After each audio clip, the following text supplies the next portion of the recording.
guys, this is Jingjing here in Paris, bridging the gap. Friendship forever!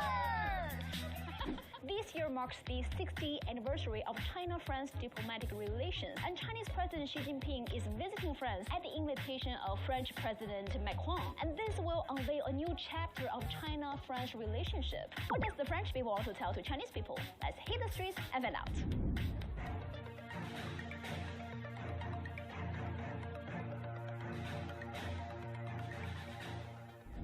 I think I've heard there's actually a lot of similarities between Chinese people and Hungarian people, right? Order of our name is the same because we put the family name first and then the given name, and this is because Hungarians originate from the East, from Asia. Holder, the Chinese swimmer Pan Zhanle, finally broke silence on the Australian coach's comment, which describes his win at the Olympics as not humanly possible. This is what he said. 我觉得他说的很好，最好他多说几次，误导一下西方人，这样我们就能起来了。他说人类，他不是说的他所熟悉的运动员，他说人类不大可能。就是他既然这么说了，就能证明他还是把自己给框住了，没有跳脱出这个范围。你怎么看所谓的这个框定？框是给人设的呀，是人给人设的，你只要不信他就行。对你有影响吗？有帮助啊，大家的所有的鼓励和贬低我的话，都能化作我的动力。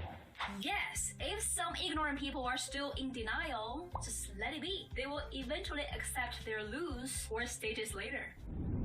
How come after decades of liberation and independence, there are still so many basic challenges, basic problems are still facing Africa?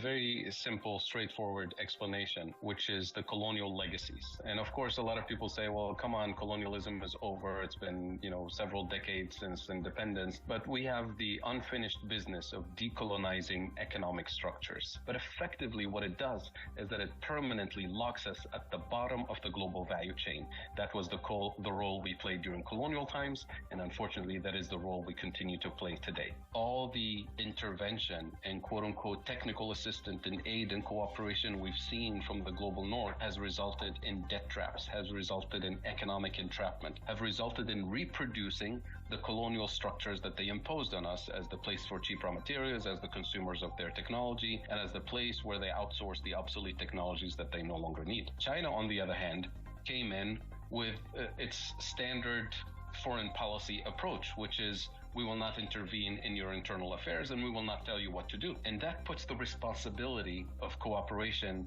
really on our governments to decide for themselves the terms of engagement, the terms of cooperation. And I think we have to be very honest here that our governments have not organized themselves well enough to get the most advantage out of China's cooperation and presence in the global south. Something huge is happening between China and African countries, and it's probably going to change the world's future.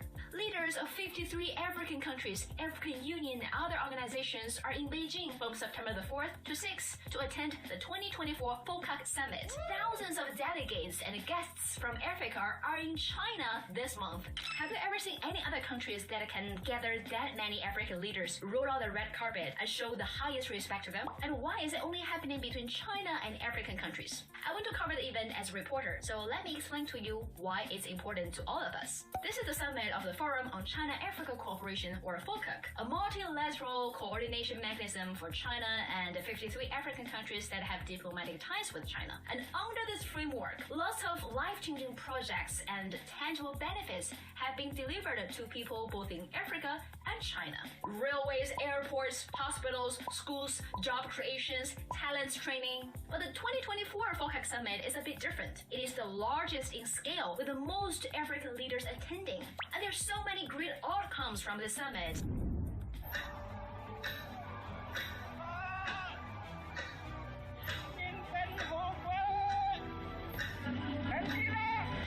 It's been 75 years since the birth of modern China, and a lot's happened since then. From housing to healthcare, everything's improved, helping people live fuller, richer lives. I think the Western society or Western mainstream media or even many academics made a kind of mistake because they somehow believe in this, I think, very superficial paradigm. It's called the democracy or autocracy. If it's not Western-style democracy, then it's autocracy. I said a long time ago, I've traveled around the world to over 100 countries. I said if the society, the global, whatever politics has to be divided into two categories. It must be good governance or bad governance. And good governance can take the form of Western political system, can take the form of other political system. Chinese one is a good example. Same with bad governance. Western system, I can give you 100 examples. Failures of Western political system. Same non-Western system can be a failure. So I think we focus on good governance, then what we can get things done is part of this good governance. Very important. And the Game Award goes to Black Myth Wukong.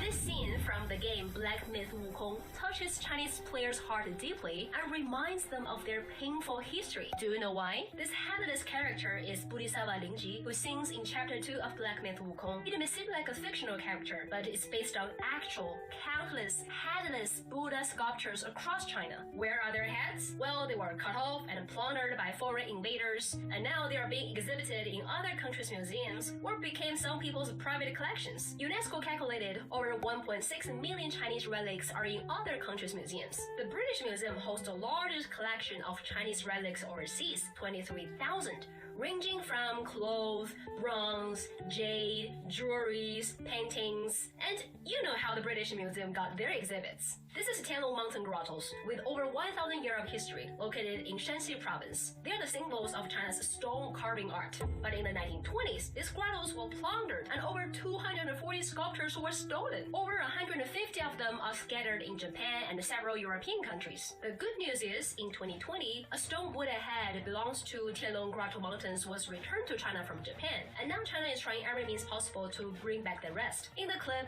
the Buddha got bigger and brought his head back. And we believe when we got stronger, we will bring our stolen things back.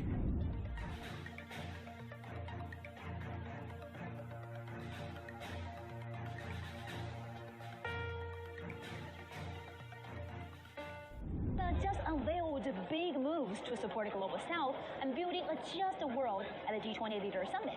Prosperity and stability would not be possible in a world where rich are getting richer and the poor are made poorer, and countries should make development more inclusive, beneficial to all, and more resilient. You know, because China and the United States can together solve all of the problems of the world. You think about it. China right now is perceived as a threat to the United States by both political parties. And China's an easy whipping boy for political propaganda.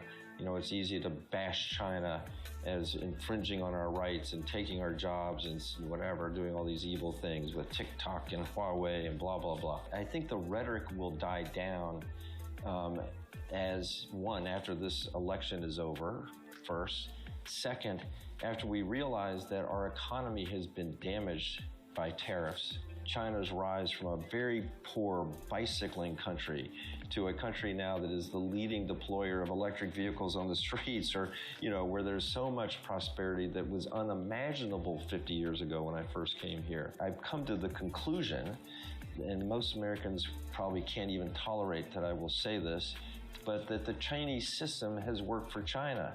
Chinese system has been so beneficial to hundreds of millions of people whose prospects for prosperity were zero back 50 years ago.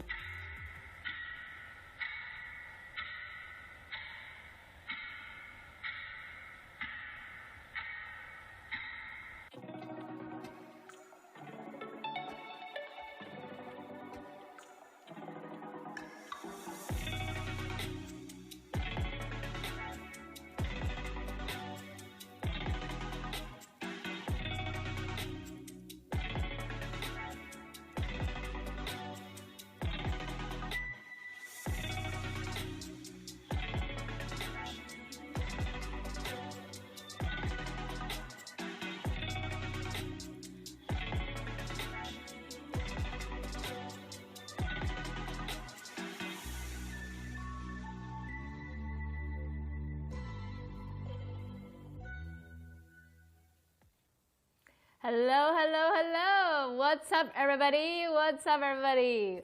Welcome to Talk It Out with me, Li Jingjing, coming to you live from Beijing.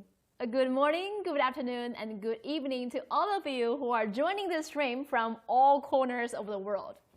Now, you are watching a special year-end live stream on my platforms, and we will recap the geopolitics in 2024 and look into how will this shape our future in 2025. 2024, what a year for geopolitics, right? Some governments keep throwing people into poverty, struggles, and wars, while some other governments trying to repair the damage and building a better world. Some people in some parts of the world are sending even stronger voice, demanding a just transition to a new global order. Well, some other parts of the world are still puzzling about this change or are just doing their deathbed struggles to maintain their exceptional positions in the world. So there are a lot of things are going on. If you are curious, if you want to figure out the complex and you are wondering how will this shape our future, I think this live stream might help you and provide you with some insights because I invite 4 fantastic geopolitical analysts, content creators, writers, economists from different cultures. And during this 2-hour live stream, they will analyze different topics such as BRI, BRICS expansion, China-US relations, like will it get better or it get worse? And such as the development method for Africa. We will cover so many topics. So do stay tuned.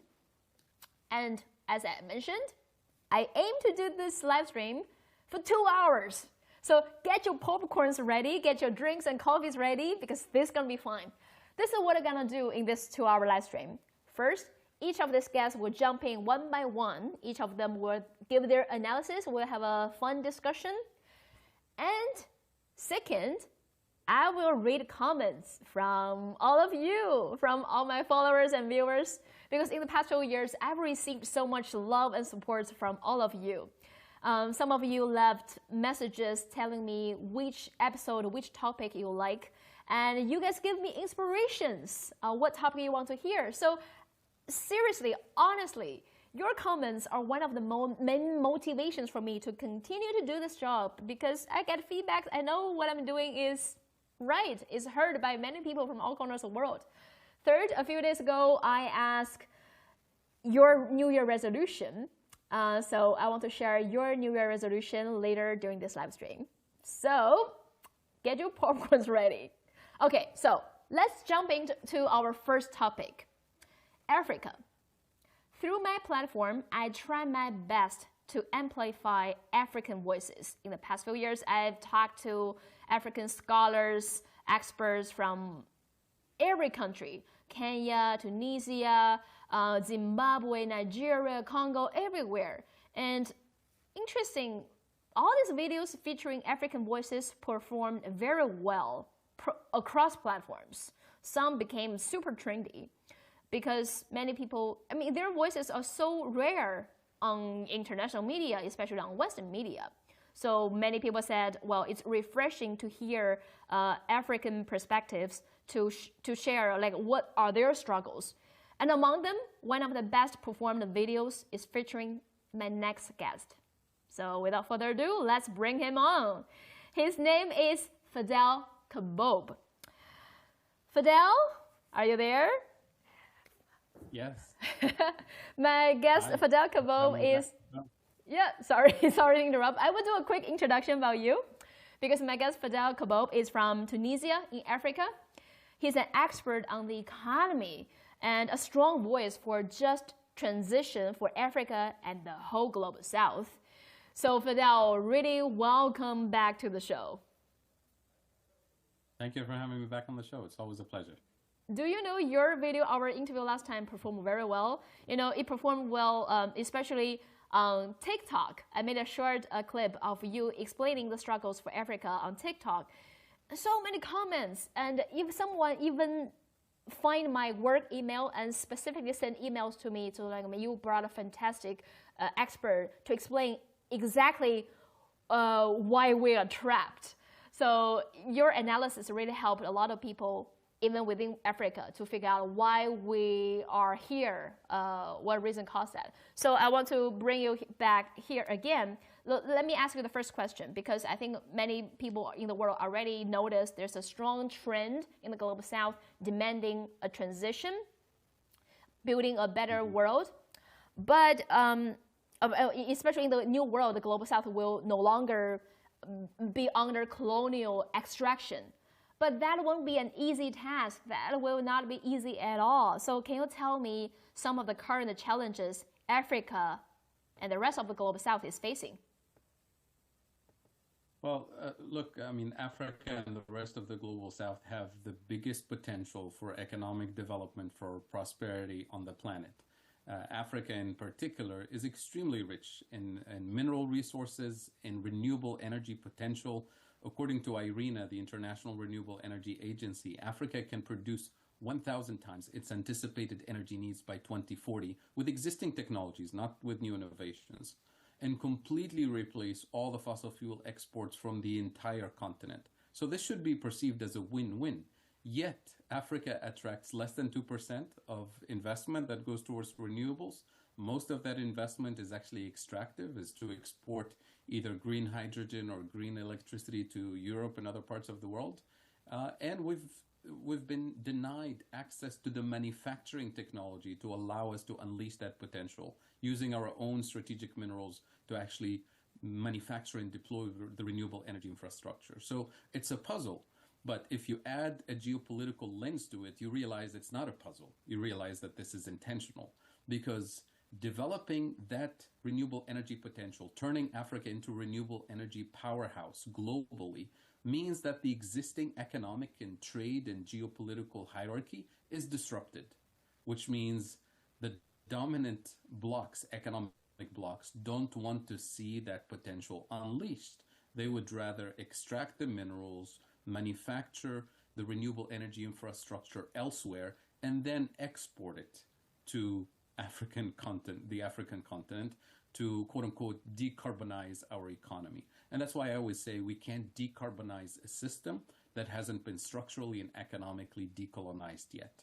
And what I mean by decolonizing, meaning going back to the colonial roles that have been imposed on the African continent and the rest of the Global South, and undoing those roles. And those are three basic functions that have been imposed on us. One, we're supposed to be the source of cheap raw materials for the industrialized world. We still play that role today. Two, we're supposed to be the consumers of industrial output from the industrialized world. We still play that function today. And number three, and most importantly, we're supposed to be the place where obsolete technologies, assembly line manufacturing that's no longer needed in the industrialized world is outsourced to us under the label of development and cooperation and job creation. But effectively what it does is that it locks us permanently at the bottom of the global value chain, at the bottom of the hierarchy.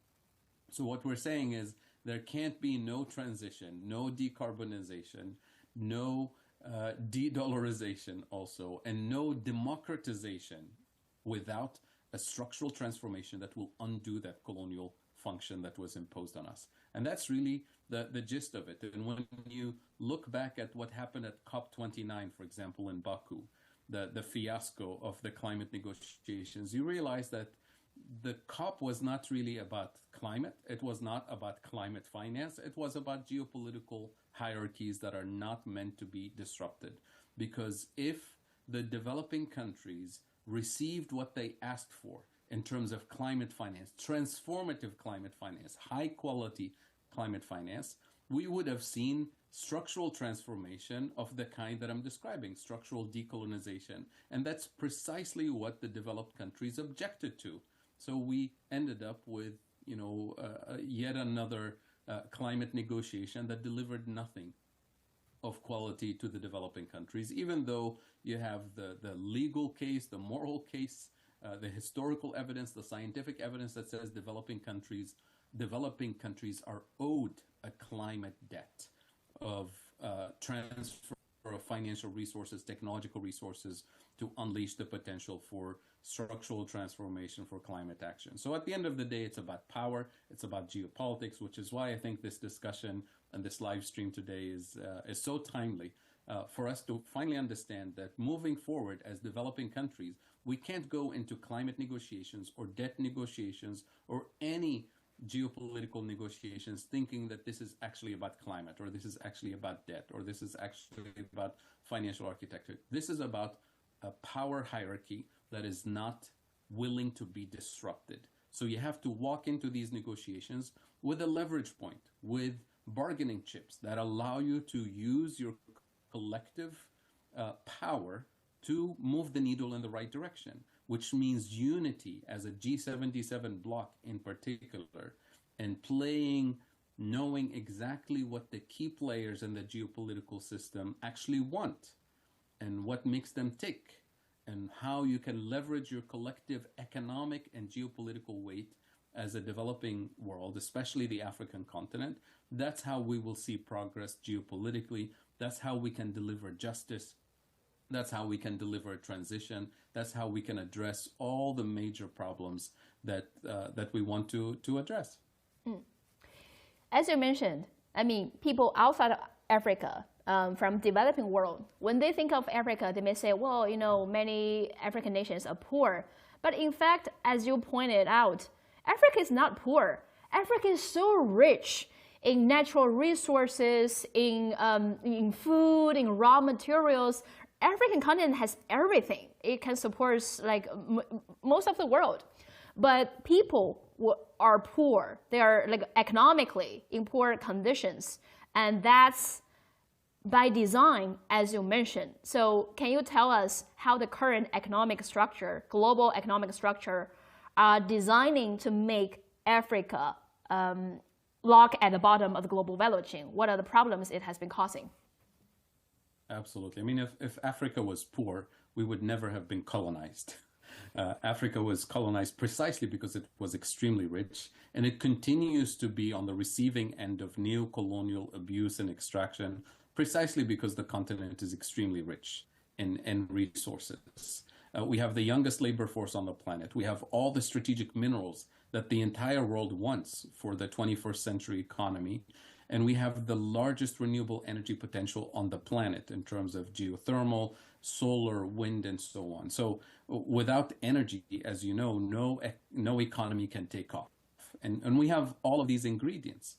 What we lack is access to the manufacturing technology. What we lack is access to a global international trade and economic system that is actually fair, that is actually allowing Africa to reach its full potential. I'll focus just for a minute on food and how Africa went from being the breadbasket for colonial powers less than 100 years ago to now being a continent that imports 85% of its food from international markets. What happens is that as soon as African countries started to gain independence in the 1950s, we saw complete restructuring of the global food system in the sense that the European Union, for example, the basic pillar of the European Union is something called the Common Agricultural Policy, which was introduced in 1962.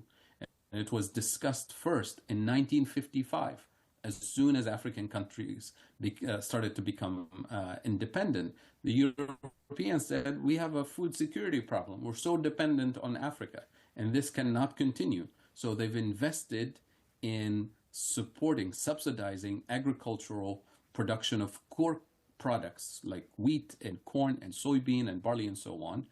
Those heavy agricultural subsidies continue to this day.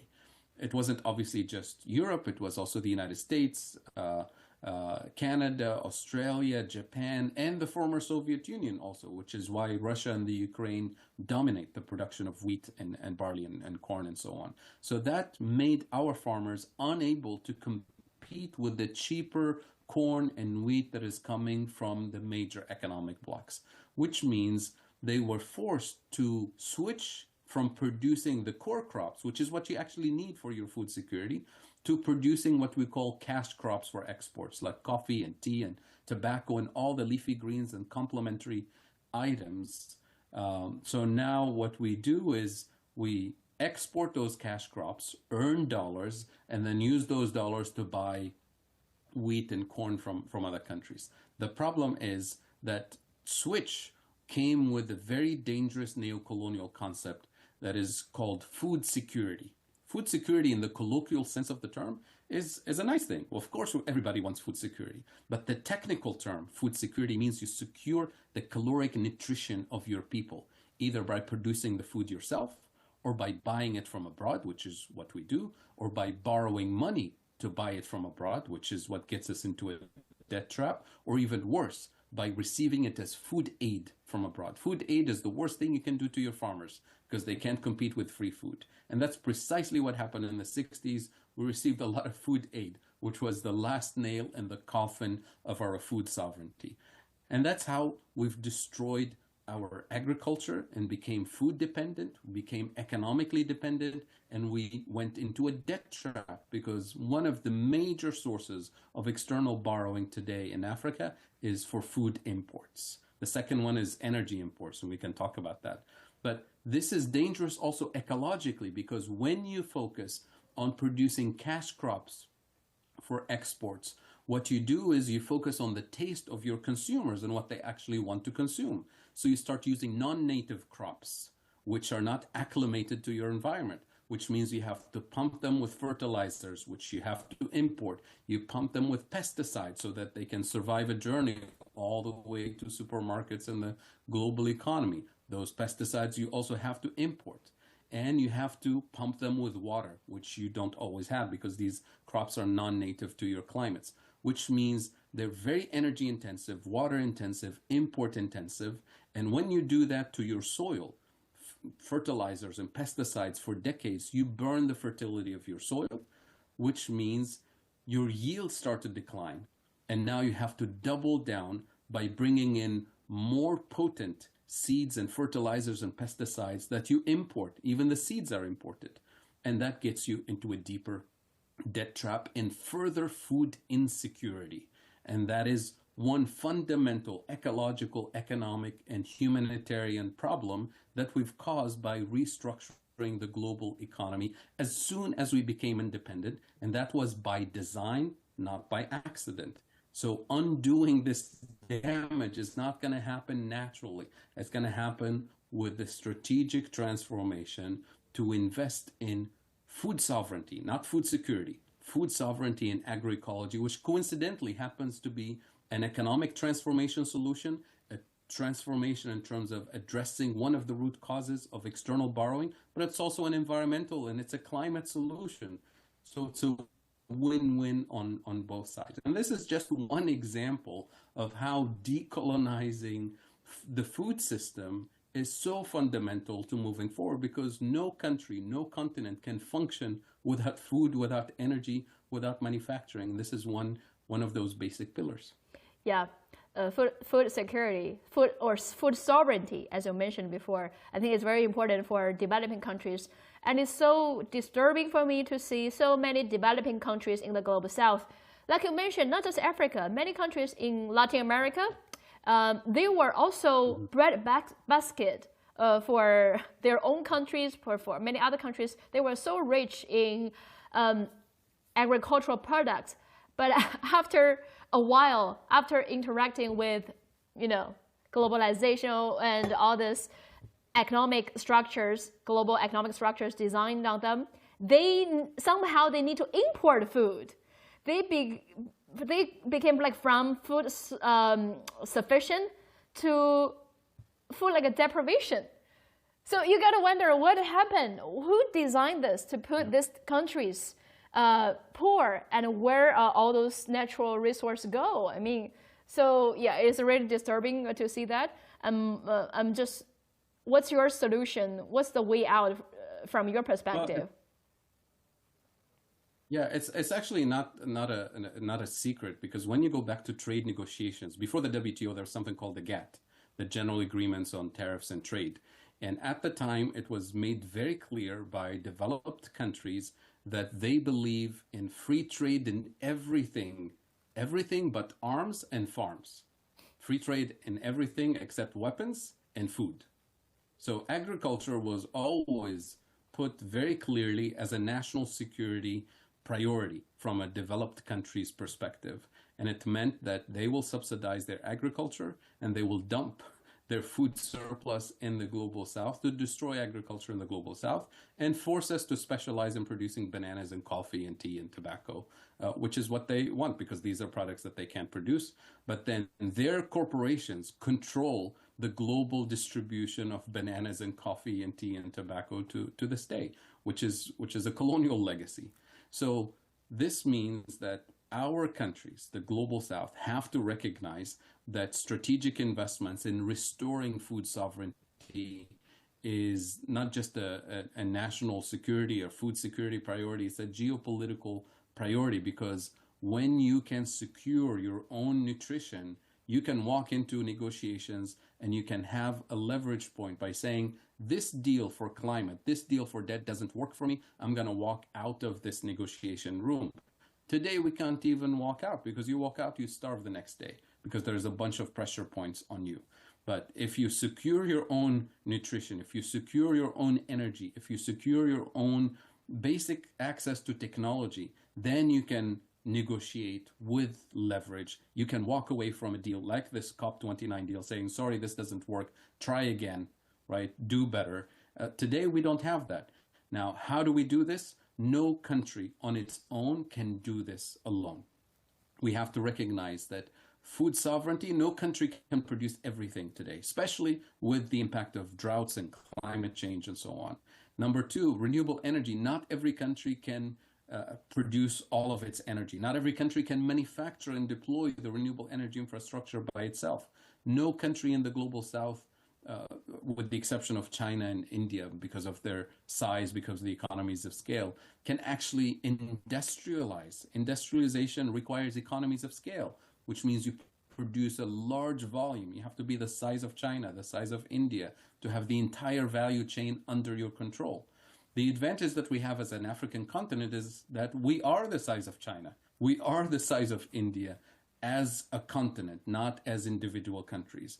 But we even have better opportunities than China and India because we have all the strategic minerals we need. We have the youngest labor force on the planet, and we have the complementarity of resources and capabilities and the renewable energy potential to actually manufacture and export renewable energy to other continents. So what is lacking is actual political coordination, strategic coordination to strike a bargain with countries like China, countries like India, other countries in the BRICS who actually have the manufacturing technology that we need, and say, look, we give you the bargain of the century. If you share with us your technology to manufacture and deploy at scale, here's what we give you. We give you access to the largest market on the planet because we are a major market. We don't have the purchasing power yet, but if we industrialize and we develop, we will have the purchasing power to import Chinese EVs, to import high-tech products from our partners. Number two, we allow you, if you partner with us, to double our collective economic weight, geopolitical weight, to double our industrial footprint as a bloc, right, as partners. And that is a key thing for countries like China, countries like India, other countries in BRICS. They need that geopolitical leverage. Because when you think about it, the tariffs that the US is imposing on Chinese high-tech products, if we have access, if China or India or the rest of BRICS have access to the largest market on the planet, which is Africa and the rest of the global south, we are the global majority. Let's not forget that. We are larger than Europe and the US combined in terms of market size, but only if we industrialize and develop and create the income and purchasing power, which is within reach with this manufacturing for renewables, for clean tech, for high-tech products, because we have all the critical minerals collectively in the global south. We dominate. What we need is strategic organization, coordination, so we can actually unleash the biggest geopolitical bargain of the century. And it's something that I can see happening within the next 5 to 10 years. It's completely within reach. Thank you, Fadhel. Actually, we prepared some comments from our viewers, and some comments especially about your interview we had last time. So let's take a look of these comments. Let's take a look at the first one. The first one, he said, colonialism didn't end. It just adapted to new conditions. The Africans I listen to, when they speak of the end of classical colonialism in Africa, they don't say that Africa's societies gained independence. They say those societies gained flag independence. They are independent in name only, and all they have to show for is just a new flag. I think you also raised the same point during one of your interviews and lectures, right?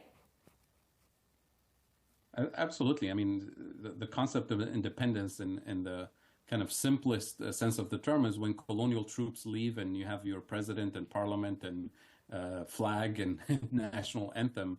But that doesn't mean you have full sovereignty and independence. If you're dependent on food imports, if you're dependent on energy imports, on technological imports, if you're dependent in terms of being able to make sovereign decisions internally, that means you don't have independence, which means other countries, other major economic blocs, when they look at you, they see a dashboard of pressure points and vulnerabilities that they can manipulate, they can leverage to force you as an independent, quote unquote, independent government to do what they want you to do, which means they can nudge you on the geopolitical map into the position where they want to see you, which means they can manipulate you, they can force you to vote in the UN in their favor, to send your own troops to fight proxy wars that they want to fight. To force you to throw democracy under the bus in your own country, right? And throw the political mandate that your people gave you to deliver prosperity in order for them to get what they want. And we see that, you know, I don't need to go through a long list of examples to demonstrate this. And the African continent is unfortunately still in that position. Yeah. Said. Well, the second is also commenting about you, Fadhel Kaboub's analysis of how the effects of colonialism now begin to wear off for African countries. And I applaud him for admitting that African states have to organize themselves better in order to reap full benefits of the economic cooperation with China. So yeah, comment, like people love your analysis. We have another picture. Let's take a look at it. Let's take a look at the second picture, because this a video I invited an expert from Zambia and Kenya to share the struggles of neocolonialism has put Africa in. So one user said, I went to Africa in the early 2000s. China has built a lot of key infrastructure in different key countries in Africa. The American only give what Americans think they need instead of what those countries are requesting. Another person said, appreciate to hear from African sisters pointing out the facts. Africa will become stronger and independent with more infrastructures. Old Chinese saying said, want to be rich? Build a road first. And this is how Chinese Silk Road opened great trading opportunities while other countries, with other countries 1,000 years ago. So go Africa, go. These are the comments, and many of them pointed out the cooperation with China may help for China and Africa both to achieve more success in the global trade. So what's your thought? Well, I'll give you an example from things that are happening now. As you know, after COVID, after the conflict in the Ukraine, the US and Europe finally woke up after 30 years being asleep, essentially, not paying attention to the importance of strategic minerals, the importance of investing in research and development, especially in the green and the high-tech industry. And they realized that China dominates not just access to mining, but dominates the technology for refining critical minerals and using critical minerals. So now the US is coming back in particular. Europe is still lagging behind. But notice what the US and Europe to some extent are doing in Africa. They're going to African countries and saying, look, why are you selling your critical minerals in raw form to China? Why not add value and manufacture, for example, let's say batteries for EVs for us? And from an African perspective, this is a huge jump up in value addition, billions of dollars in value addition. But at the end of the day, when you look at it from a long-term perspective, you realize that Africa's priority today is not to manufacture EV batteries, but to manufacture electricity first, and to manufacture batteries for storage on the continent. But from a US perspective, from a European perspective, this is a strategy to nudge African countries to take some of the critical minerals away from China to manufacture with cheaper labor, with cheaper critical minerals, cheaper EV batteries to compete with Chinese EVs. Because the EV batteries that are planned to be manufactured in Africa are destined for European and American car producers so that they can compete with the much cheaper, much more efficient Chinese EVs and EV batteries. So at the end of the day, what they call green industrialization in Africa is not Africa's industrial policy. It's America's, it's Europe's industrial policy that is assigning a particular role again to African countries to manufacture small components in their own industrial policies. But from an African perspective, we are the size of China, we are the size of India. So we deserve the right to actually manufacture not just the EV batteries, but to manufacture the rest of the value chain, to manufacture African EVs, to compete with the European, with the American, and the Chinese EVs. And that is the opportunity that is being denied to us. So everybody's nudging us to produce a small component for their own industrial policy. Fantastic analysis, Fadhel. Before we let you go, can you tell us your New Year resolution? New Year resolution. Yeah. For me, professionally, I finished 2 years of sabbatical from teaching, so I'm going back to teaching at Denison University in a few weeks.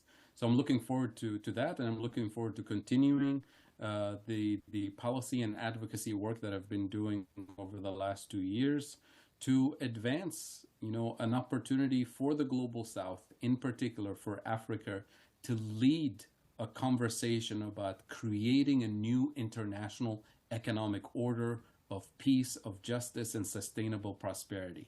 And I truly believe that it's within reach. It's a matter of nudging political leaders in the Global South to have a serious conversation about joint industrial policies, joint agricultural policies, joint energy policies, in order to simultaneously address all the major challenges that we're leading. And the key message is that we cannot achieve the sustainable development goals. We cannot achieve democracy or justice or a just transition under an economic system that is structurally still colonized, because colonialism, to be very clear here, was not a system designed for justice or for transition or for development. It was a violent, extractive, abusive, hierarchical system that is designed to produce the current geopolitical hierarchy. So there will be no new international economic order can be born without Africa and the rest of the Global South being repositioned away from the bottom of the hierarchy and at the center of a new international economic order. So that's my commitment as an advocate, as a scholar, as a researcher, to show that this is within reach and it's a win-win for everybody. Thank you so much, Fadhel. We looking forward to have you more on this show. So Happy New Year, Fadhel. Wish you all the success. Best wishes to you as well. Okay. What a fantastic analysis. I think probably many of you, it's the first time to hear someone laid out so clearly the struggles, why it was the way it was nowadays. So I hope everybody can rewatch this live stream, rewatch Fadhel's analysis again. It's very important to understand how we Global South can unite and demand a just world order. So I've received I see so many comments on YouTube, on Twitter as well. Let me get a few. Okay, let me see. See, this is someone left this comment on my YouTube. Fei Liu. This person said, teaching a man how to fish is better than giving him the fish. This is the belief behind China's approach in Sino-African cooperation. And this message behind this saying is, if you give man a fish, you feed him for one day only. But if you teach him how to fish, he can feed himself for his lifetime. So this user described the China-Africa cooperation. A lot of people said hi in YouTube live chats. Keep it going, keep it going. Whenever I have time, I will try to grab a few comments. Many saying, well, thank you, Fadhel. Very amazing. And do leave your comments. Do leave your comments in live chats, either YouTube or Twitter.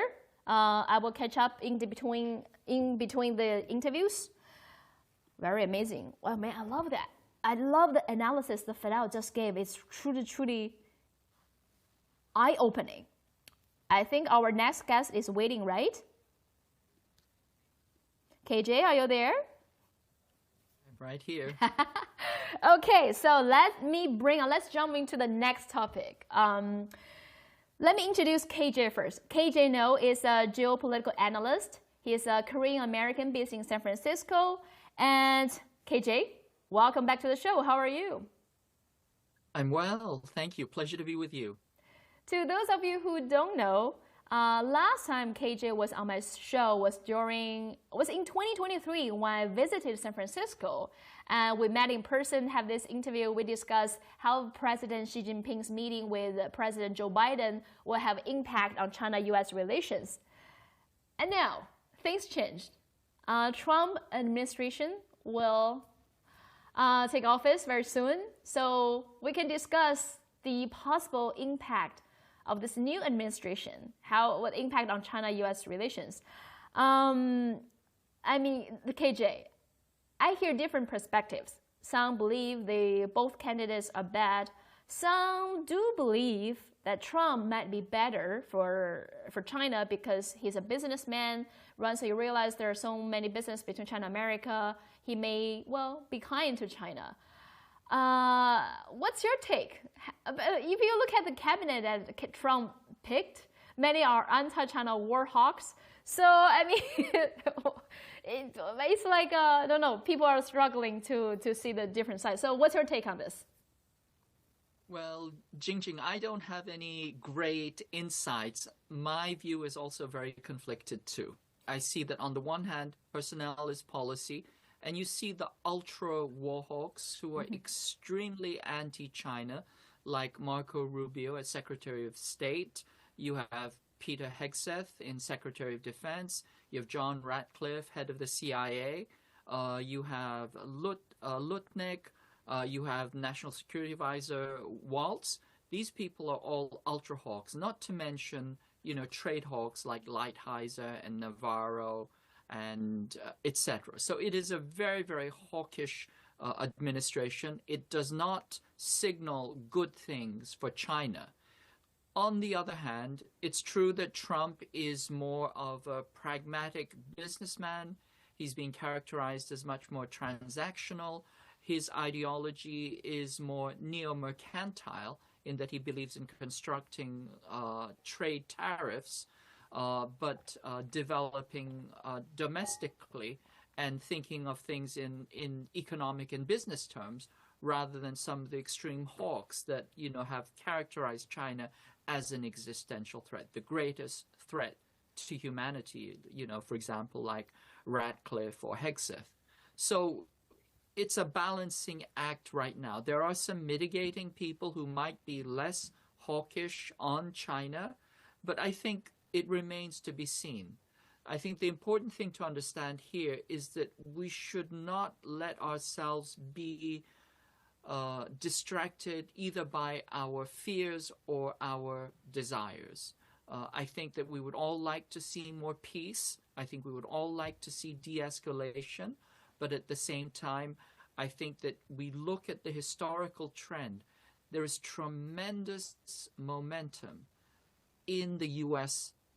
Institutions, in the deep state, pushing the United States towards war against China. That momentum has been coming at least since 2008, and one could argue from within the bowels of the Pentagon since at least the early 2000s. So this train has gained tremendous momentum. And is it possible for a single administration or even a single individual to turn that around and break it? I'm not so sure about that. I think we have to be very, very cautious moving into the new administration in the future. I would not get your hopes up irrationally. Yeah. I think for me, at least, I'm not optimistic or pessimistic. I think it's just no matter who is in the office, it will be the same because the U.S. government is seeing China as a strategic rival. So it's all the policies of, I mean, it's like a dying snake doing the last battle. So it can be the most venomous. So let's see what's going to happen. But on the other hand, we do hope there are better relationship between the people, American people and Chinese people.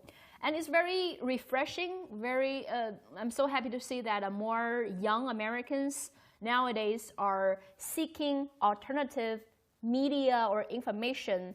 They know they don't get some information about China or the rest of the global south from their media, so they intentionally seek alternative media to get to know about China. And now with this new, a lot of young people from America are moving to China these years. I also see American students from high school, from university, have been visiting China to see it for themselves. So this is my hope. This is my hope. I put hope on the young generations who are willing to step out and come here to build genuine people-to-people exchanges with us. So I think I see some positive sign from this. I agree with you. I think, people-to-people exchanges are really where things have the potential to change. I think the vast majority of people in the United States, apart from this national security elite class, the vast majority of people in the United States don't want war. They just want a better society for themselves. And God knows the United States needs development. God knows the U.S. needs investment. God knows things have to change. The vast majority of people in the United States are incredibly discontent with their government. I think that there really is something of a real legitimation crisis in the United States. So people don't want war, but it's the national security class. It's the ruling imperial elite that want war. And they want war because they can see what is happening with China. China is creating a viable alternative to an exploitative system where everybody benefits, where people's lives improve, where the economy gets better, where government is accountable and responsible, people are not discriminated against based on their race or color, and everybody benefits, including the global south. That is 180 degrees away from the system that the U.S. has imposed on the world for the past, 70 years, a century, what the West has imposed on the global south for centuries at this point. That system is shifting and changing. It's breaking up. And that is why the West, in particular the United States, sees China as an existential threat. What they consider to be an existential threat is the fact that their privileges and power and their capacity to exploit and immiserate the world is starting to shift. That is starting to change. And that is something that they don't want because, to be very clear, the wealth, the power, the privilege of the West is based on this extraordinary extraction and exploitation of the global South, as well as its own people. And because of that, they want to keep the system the way it is. They do not challenge. They do not want any challenges to the system. And China, simply by developing on its own terms without becoming a subaltern, a subcontractor to the capitalist, sub-imperial subcontractor to the capitalist system, that poses a threat. That has never happened before in the past 3 centuries. And that is why they seek to snuff China out. And I think that China and I think the Global South will not let that happen. And before asking the next question, I want to remind all my viewers who are watching this stream now, what's your New Year resolution? And what's your thought on this stream, our guest's analysis? Leave your thought in the comments in the live chat. I will share them later during the stream. So KJ, this past month, December, we see so many chaos in South Korea's political realm. And things happen so fast. First, there's martial law, and then it got lifted, and then weeks of protests. And it's also amazing when you see the people protest in K-pop style.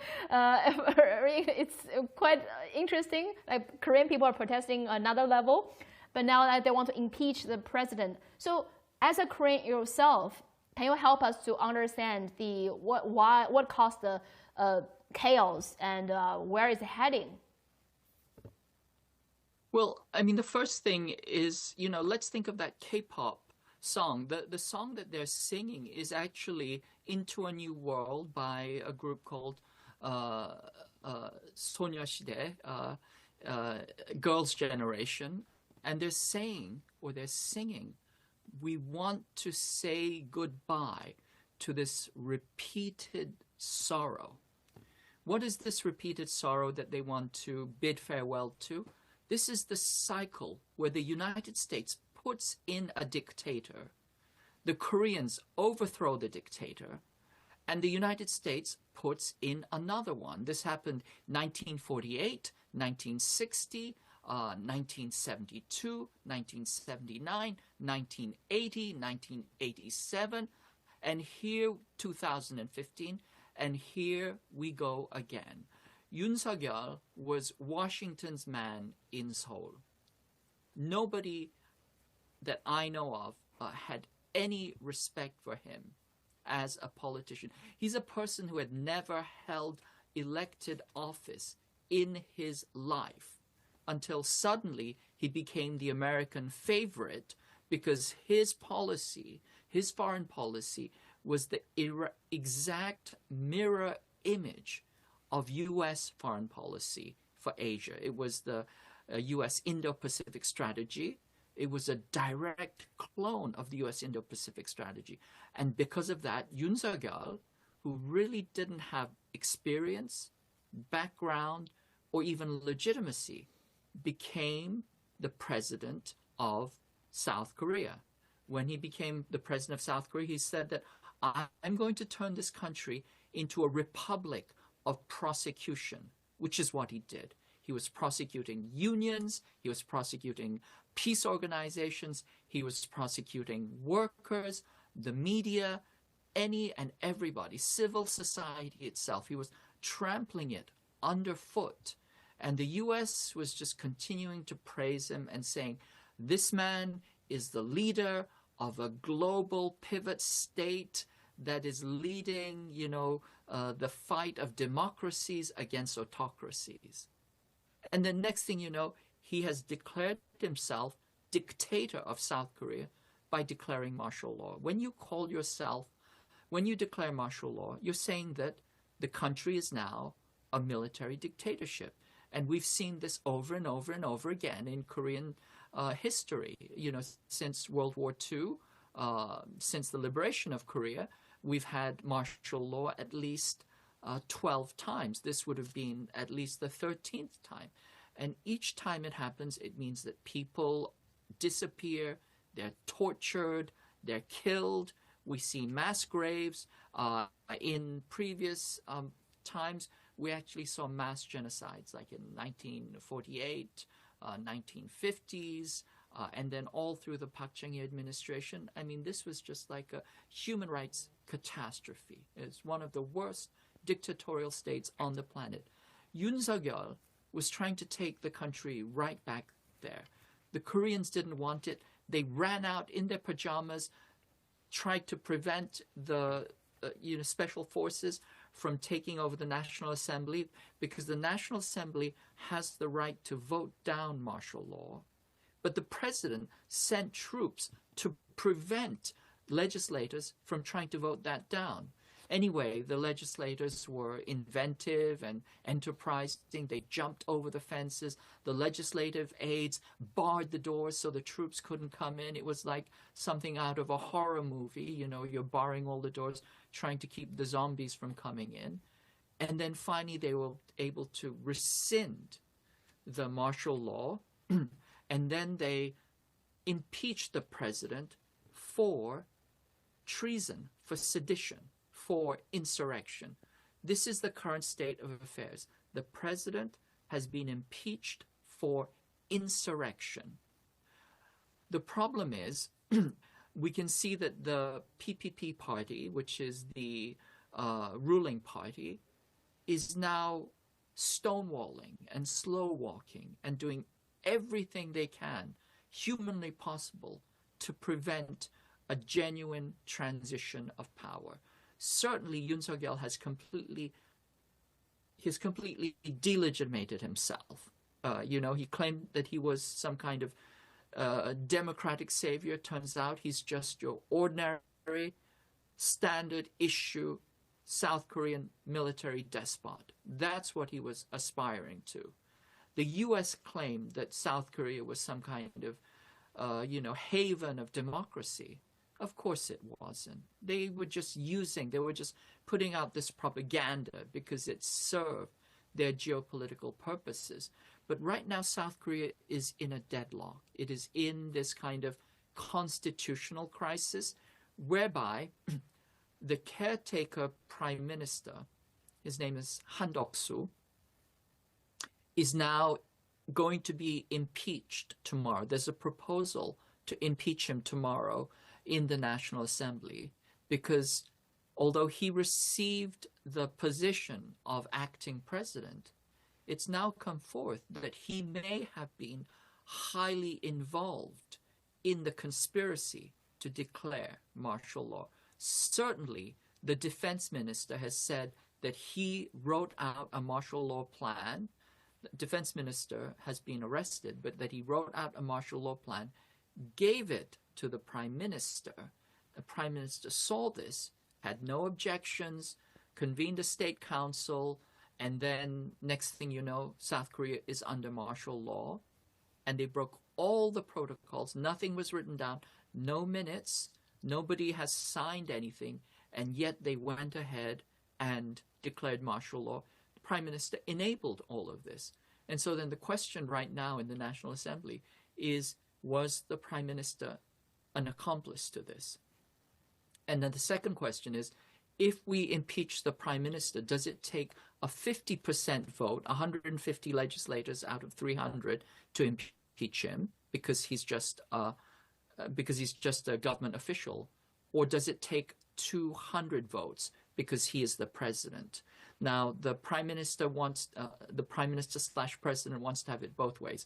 He's saying that he's not going to appoint new judges to the Constitutional Court, which will render a decision on impeachment, because there are 3 seats missing. He said, I'm not going to appoint new judges because I'm just a caretaker.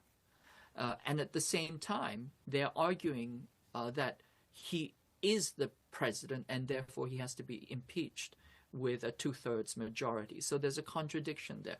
But what it boils down to is there's massive stonewalling going on. The president who has been impeached, Yoon Suk-yeol, is holed up in his presidential mansion.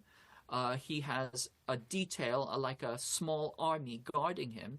He will not respond to summons. He will not receive legal service that he has been summoned as a witness, that he's being charged with treason.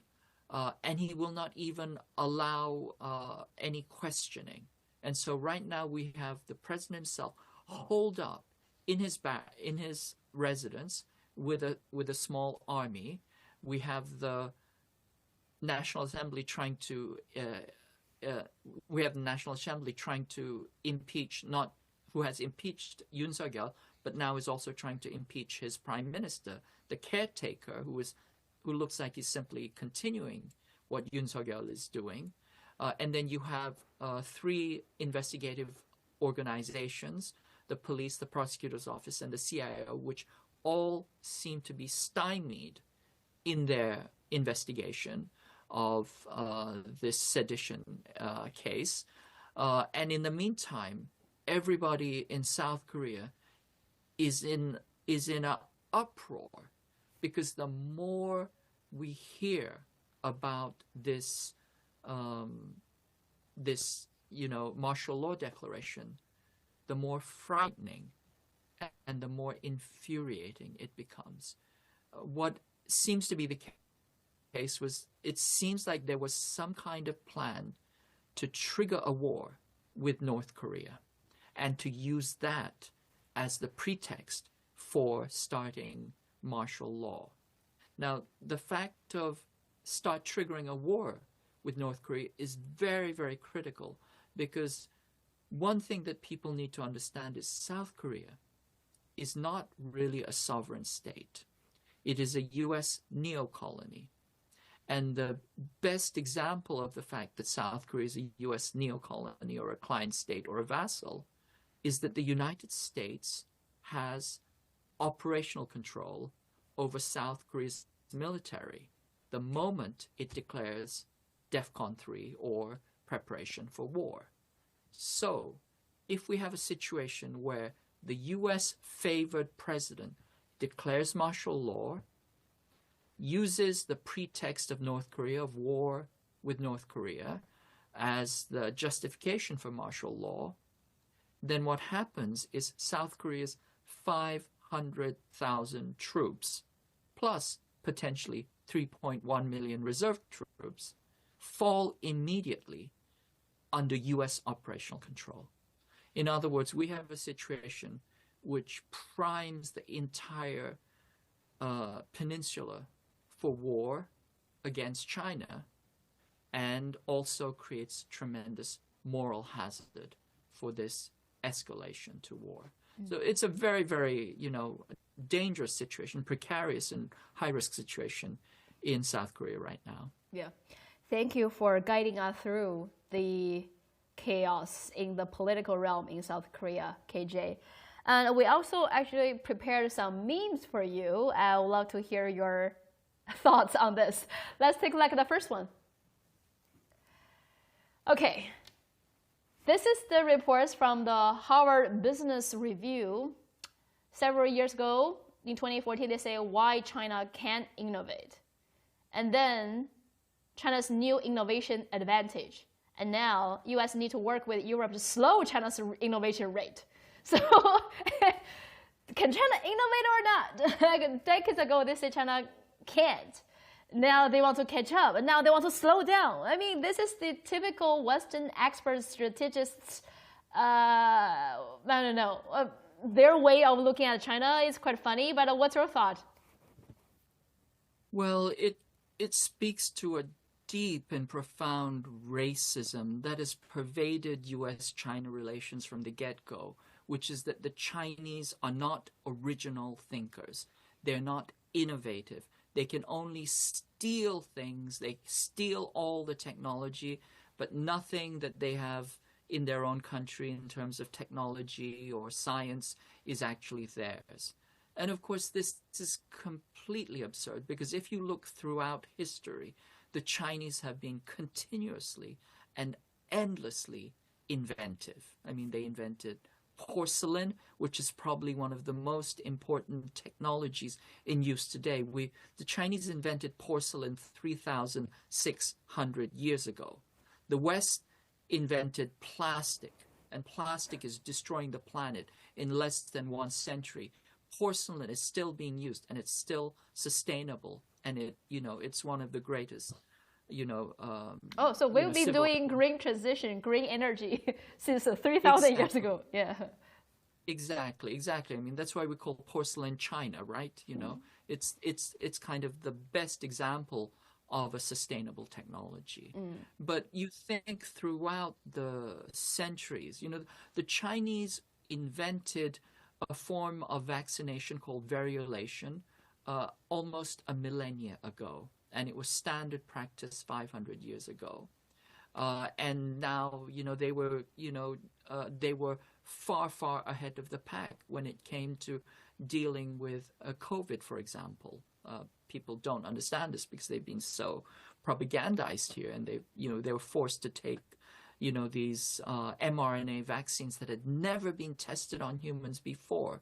But China came out of blocks right away with a vaccine that was, you know, kind of a traditional vaccine that is built on a technology that is 1,000 years old, which was highly effective, except you wouldn't know it. And so China has been continuously innovating. It has been continuously, creating inventions and technologies that are beneficial to the world. And the U.S. has never been able to understand that or accept it.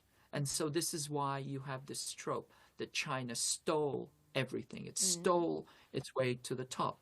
Well, I mean, just look at the sciences right now. You know, if you look at the publishing in the sciences, if you look at, for example, Nature journal, which keeps track of the top, which, you know, keeps track of all the great important publications and discoveries, China is at the top. All the Chinese publications are at the top. The Chinese universities are at the top. The great majority of, you know, if you think of like 60-something critical technologies, China is the world leader in the vast majority of these critical technologies, according to ASPI, which is an anti-China organization. So China is the leading, cutting, bleeding edge in most of the technologies that are important in this modern world. And because of the hubris of Harvard and the people, the white exceptionalists who think that the U.S., you know, is the cat's meow and the be-all and the end-all of human development, human science and human knowledge and human development, they could not conceive that China is capable of developing its own technology and research ecosystem. And now they've been caught with their pants down. They've been caught short-handed, so they don't know what to make of it. So now they're going to have to eat crow, and they're going to have to reconcile these contradictions. And now they are trying to, quote-unquote, steal technology from China. You know, there are European countries that are saying China can invest, but only under condition that they give their technology to us. So, you know, it's a complete upside down world, but it all has to do with this fundamental racist and exceptionalist misconception of, you know, the global South and in China in particular. Yeah, fantastic comments. We have another one. Let's take a look at the next one. I think this meme has been going on, trending on Twitter for a while, the Schrodinger's China, because before they're saying China's economy gonna collapse anytime, but now they are like trying to suppress China because they are so worried about China overcompeting. So like, is China good or bad? Is it gonna collapse or are they gonna outcompete you?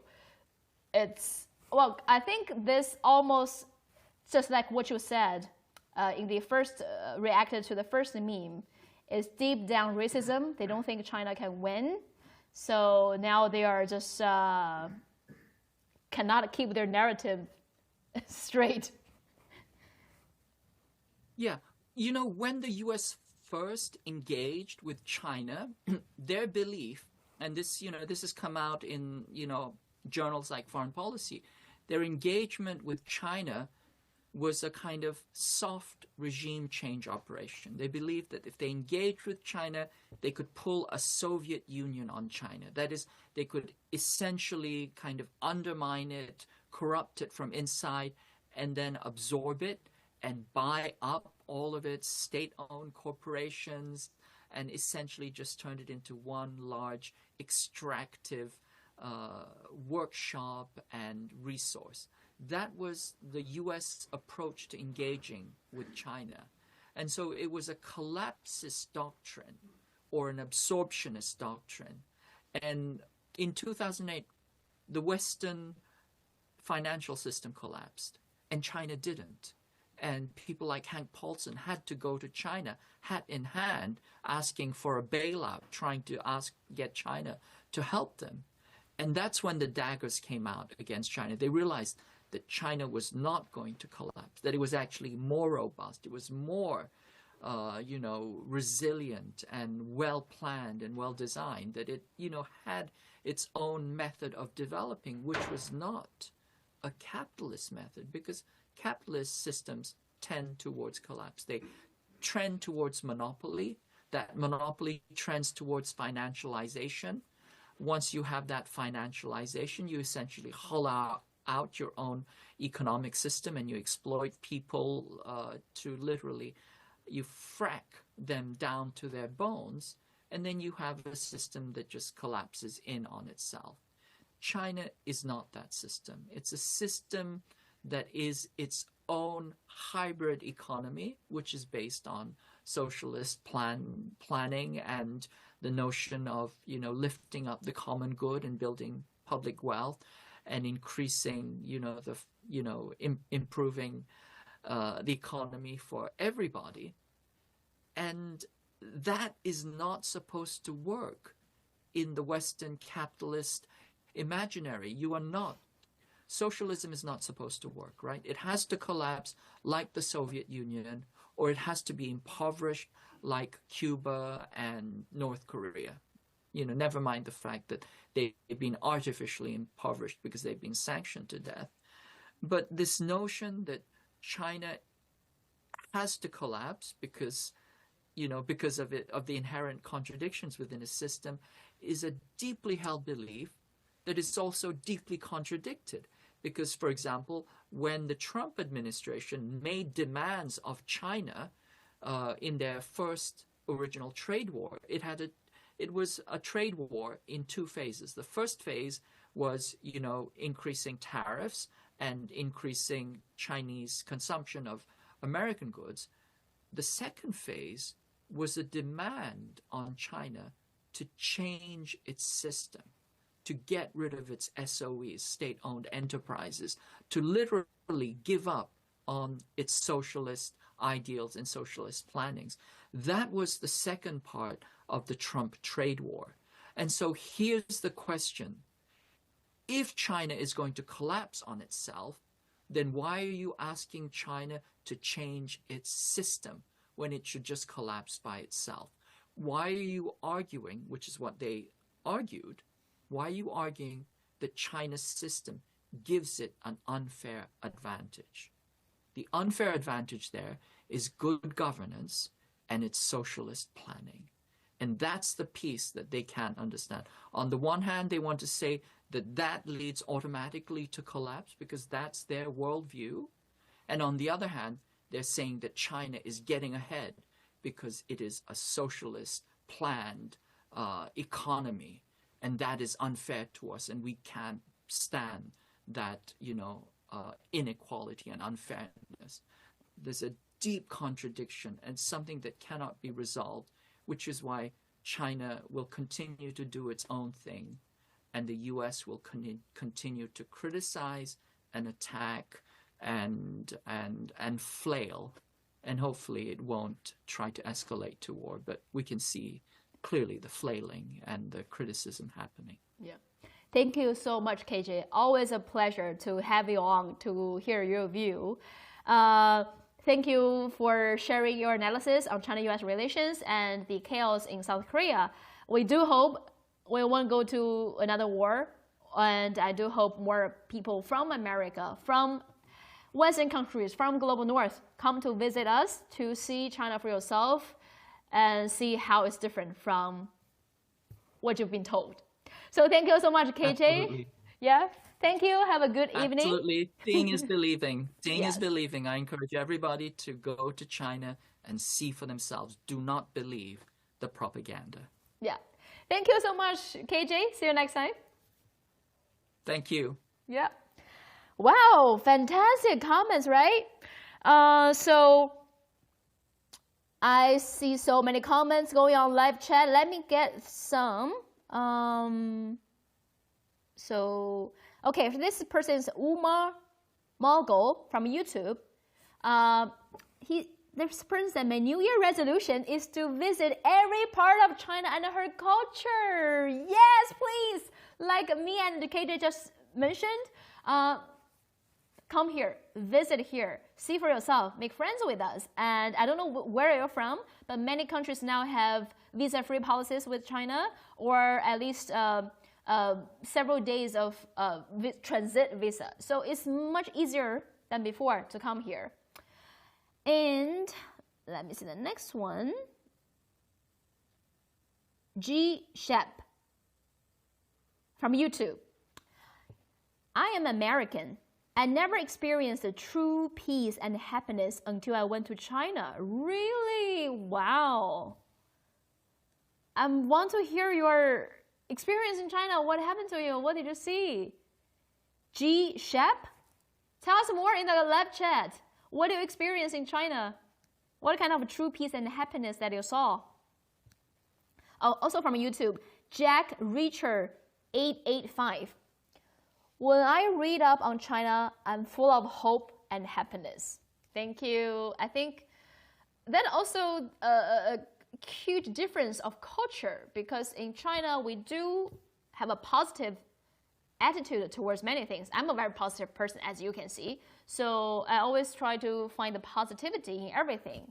Unlike Western media, they tend to find the negative of everything. Well, that's I'm not criticizing it. It's just different ways of thinking. It's just the cultural differences. So I'm glad that we are bringing some positivity to your life. Many people are saying, thank you, KJ. You know, I also have some New Year resolutions from my Instagram and Substack here. So later, I will read some of the New Year resolution. Let me find them because I'm opening my Instagram here with my phone. A few days ago, I posted a video asking people what's your New Year resolution, but a lot of people commented. Like, here's Craig left a message like, Merry Christmas, and here's to a joyful, peaceful, and resolute 2025. And he commented, you do so much to bring peoples of the world together through your platforms. My resolution for the new year is for me to spread a little more joy around me. Starts with a smile, bring people a little closer, start with conversation and some tolerance. Thank you, Craig Matsueda, for complimenting my work, and also want to bring positivity to people around you. That's a very sweet New Year resolution. Whiskey Tango 1921 on Instagram commented, peace in our times. That's his New Year resolution. I'm sure that's the same New Year resolution for many of us, especially when there are still people struggling in war, in poverty. We do wish peace in our times. Hanneken Patrick on Instagram commented, Happy New Year, keep up the good work. Thank you. Hadak Tsa, wishing you joy, peace, and prosperity. Have a great and wonderful day, and good luck in your future. Thank you.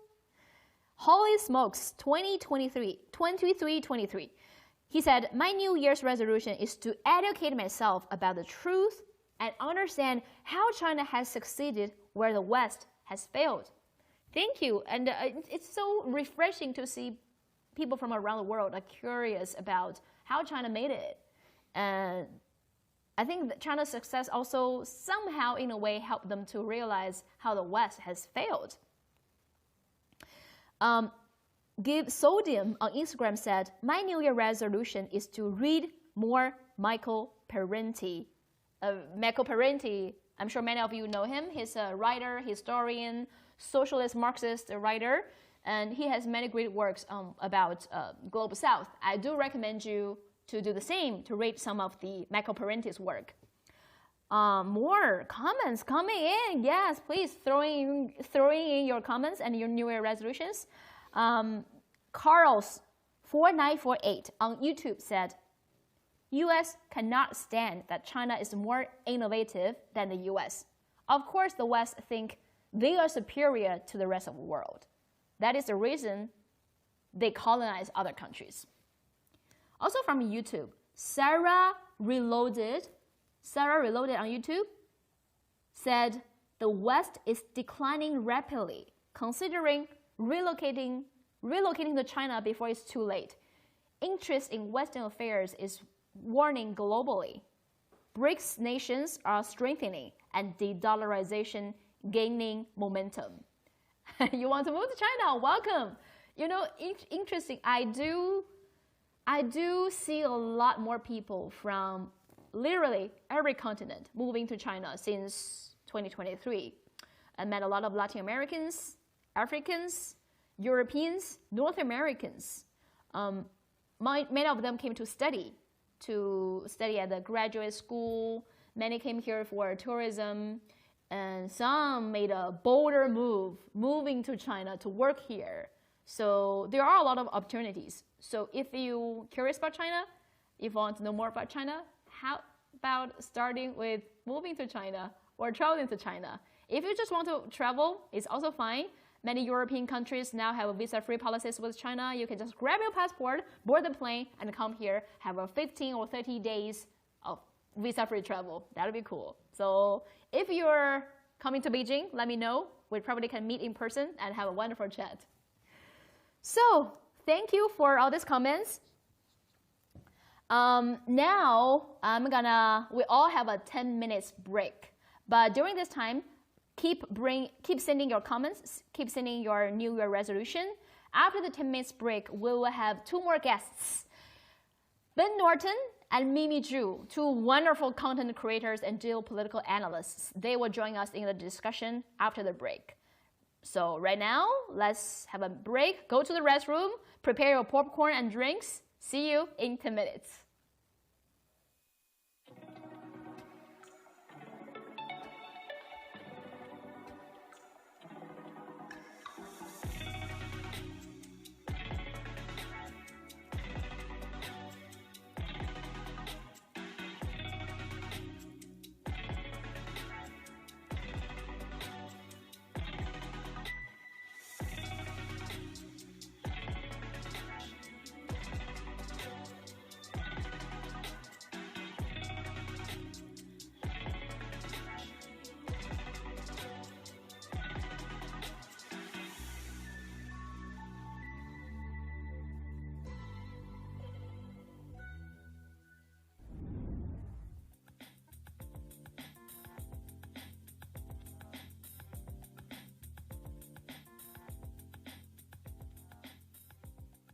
What's up, guys? This is Jingjing here in Paris, bridging the gap.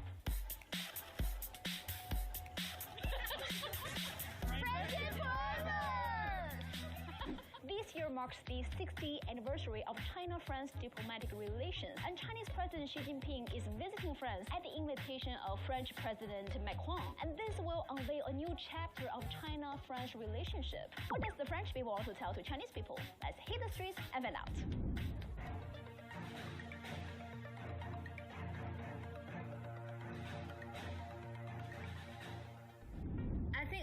There's actually a lot of similarities between Chinese people and Hungarian people, right? Order of our name is the same because we put the family name first and then the given name, and it is because Hungarians originate from the East, from Asia. World record holder, the Chinese swimmer Pan Zhanle, finally broke silence on the Australian coach's comment, which describes his win at the Olympics as not humanly possible. This is what he said. 我觉得他说的很好，最好他多说几次，误导一下西方人，这样我们就能起来了。他说人类，他不是说的他所熟悉的运动员，他说人类不大可能。就是他既然这么说了，就能证明他还是把自己给框住了，没有跳脱出这个范围。你怎么看所谓的这个框定？ 框是给人设的呀，是人给人设的，你只要不信他就行。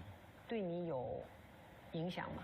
有帮助啊，大家的所有的鼓励和贬低我的话，都能化作我的动力。Yes, if Some ignorant people are still in denial. Just let it be. They will eventually accept their lose or status later. How come after decades of liberation and independence, there are still so many basic challenges, basic problems are still facing Africa?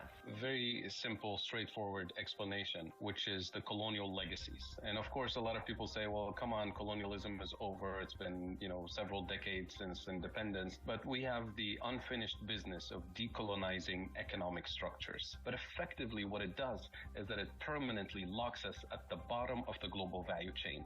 That was the role we played during colonial times. And unfortunately, that is the role we continue to play today. All the intervention and quote-unquote technical assistance and aid and cooperation we've seen from the global north has resulted in debt traps, has resulted in economic entrapment, have resulted in reproducing the colonial structures that they imposed on us as the place for cheap raw materials, as the consumers of their technology, and as the place where they outsource the obsolete technologies that they no longer need. China, on the other hand, came in with its standard foreign policy approach, which is we will not intervene in your internal affairs and we will not tell you what to do. And that puts the responsibility of cooperation really on our governments to decide for themselves the terms of engagement, the terms of cooperation. And I think we have to be very honest here that our governments have not organized themselves well enough to get the most advantage out of China's cooperation and presence in the global south. Something huge is happening between China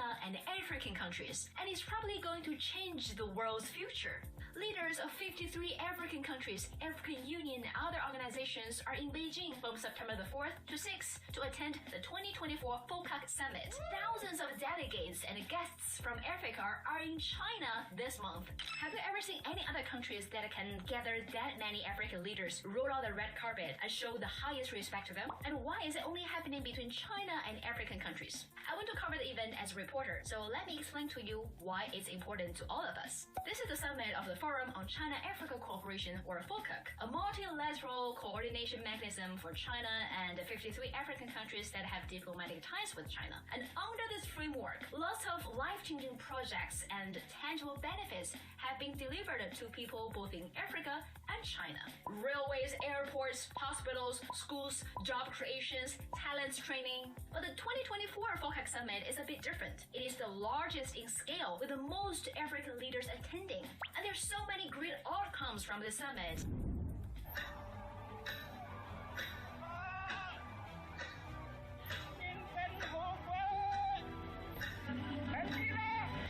It's been 75 years since the birth of modern China, and a lot's happened since then.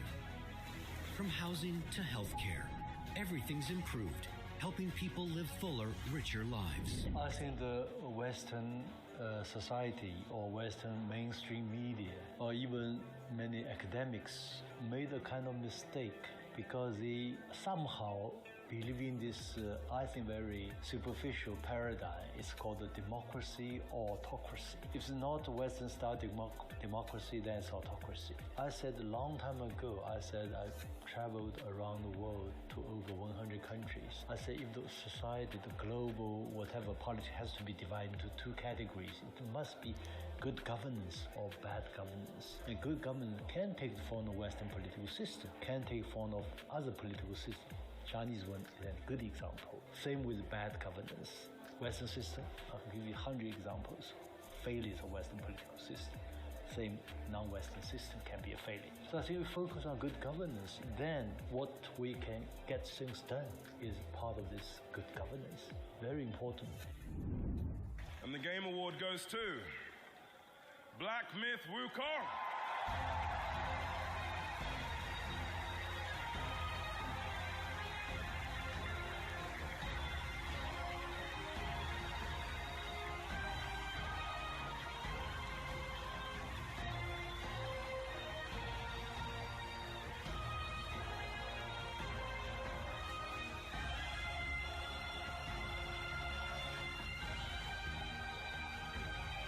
This scene from the game Black Myth Wukong touches Chinese players' heart deeply and reminds them of their painful history. Do you know why? This headless character is Bodhisattva Lingji, who sings in Chapter 2 of Black Myth Wukong. It may seem like a fictional character, but it's based on actual, countless, headless countless Buddha sculptures across China. Where are their heads? Well, they were cut off and plundered by foreign invaders, and now they are being exhibited in other countries' museums or became some people's private collections. UNESCO calculated over 1.6 million Chinese relics are in other countries' museums.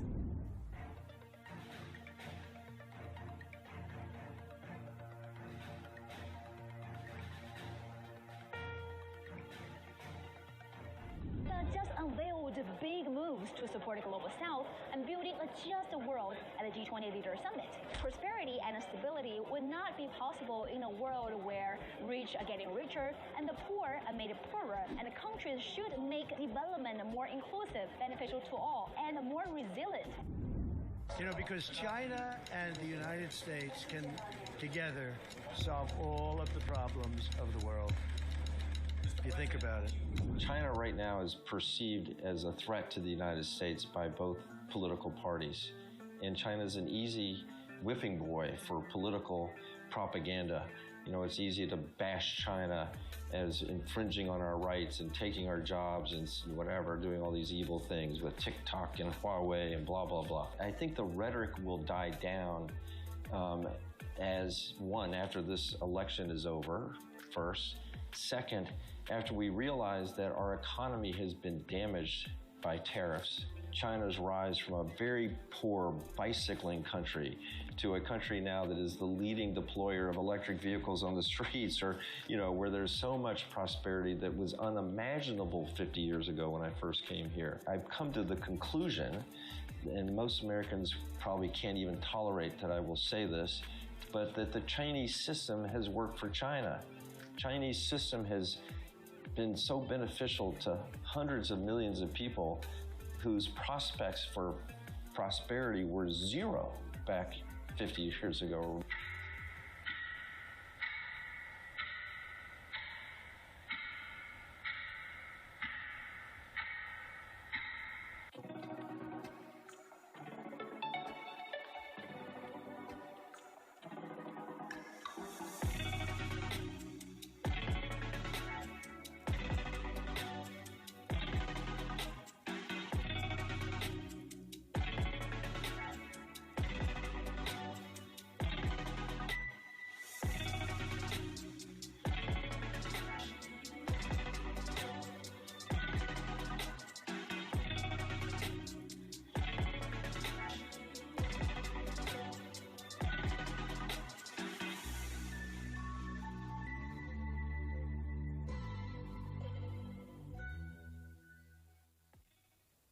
What's up, everybody? Welcome back to Talk It Out with me, Li Jingjing. You're now watching a special year-end live stream as we recap geopolitics in 2024 and also look into the future. How will this shape our future?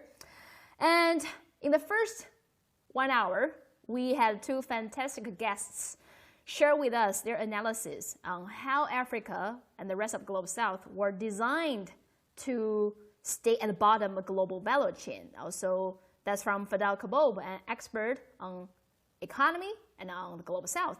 And also KJ Noh, who is a Korean American, gave us his analysis on the future of China-US relations and also what caused the chaotic scene in the South Korean political realm. So thank you all for giving me so many comments in the live chats. Keep it going and share with me your New Year resolution. We'll continue to share your comments during the live stream as well. But now, let's bring my next guest, Ben Norton. He's a sensational influencer content creator. He's the editor-in-chief of Geopolitical Economy Report. I know you love him. Many of my followers have been watching his content all the time. So Ben, welcome back to the show. Thanks for having me, Jingjing. It's always a pleasure being here. I mean, you have been living in China, moved to China for how long? Almost 2 years, if I remember correctly.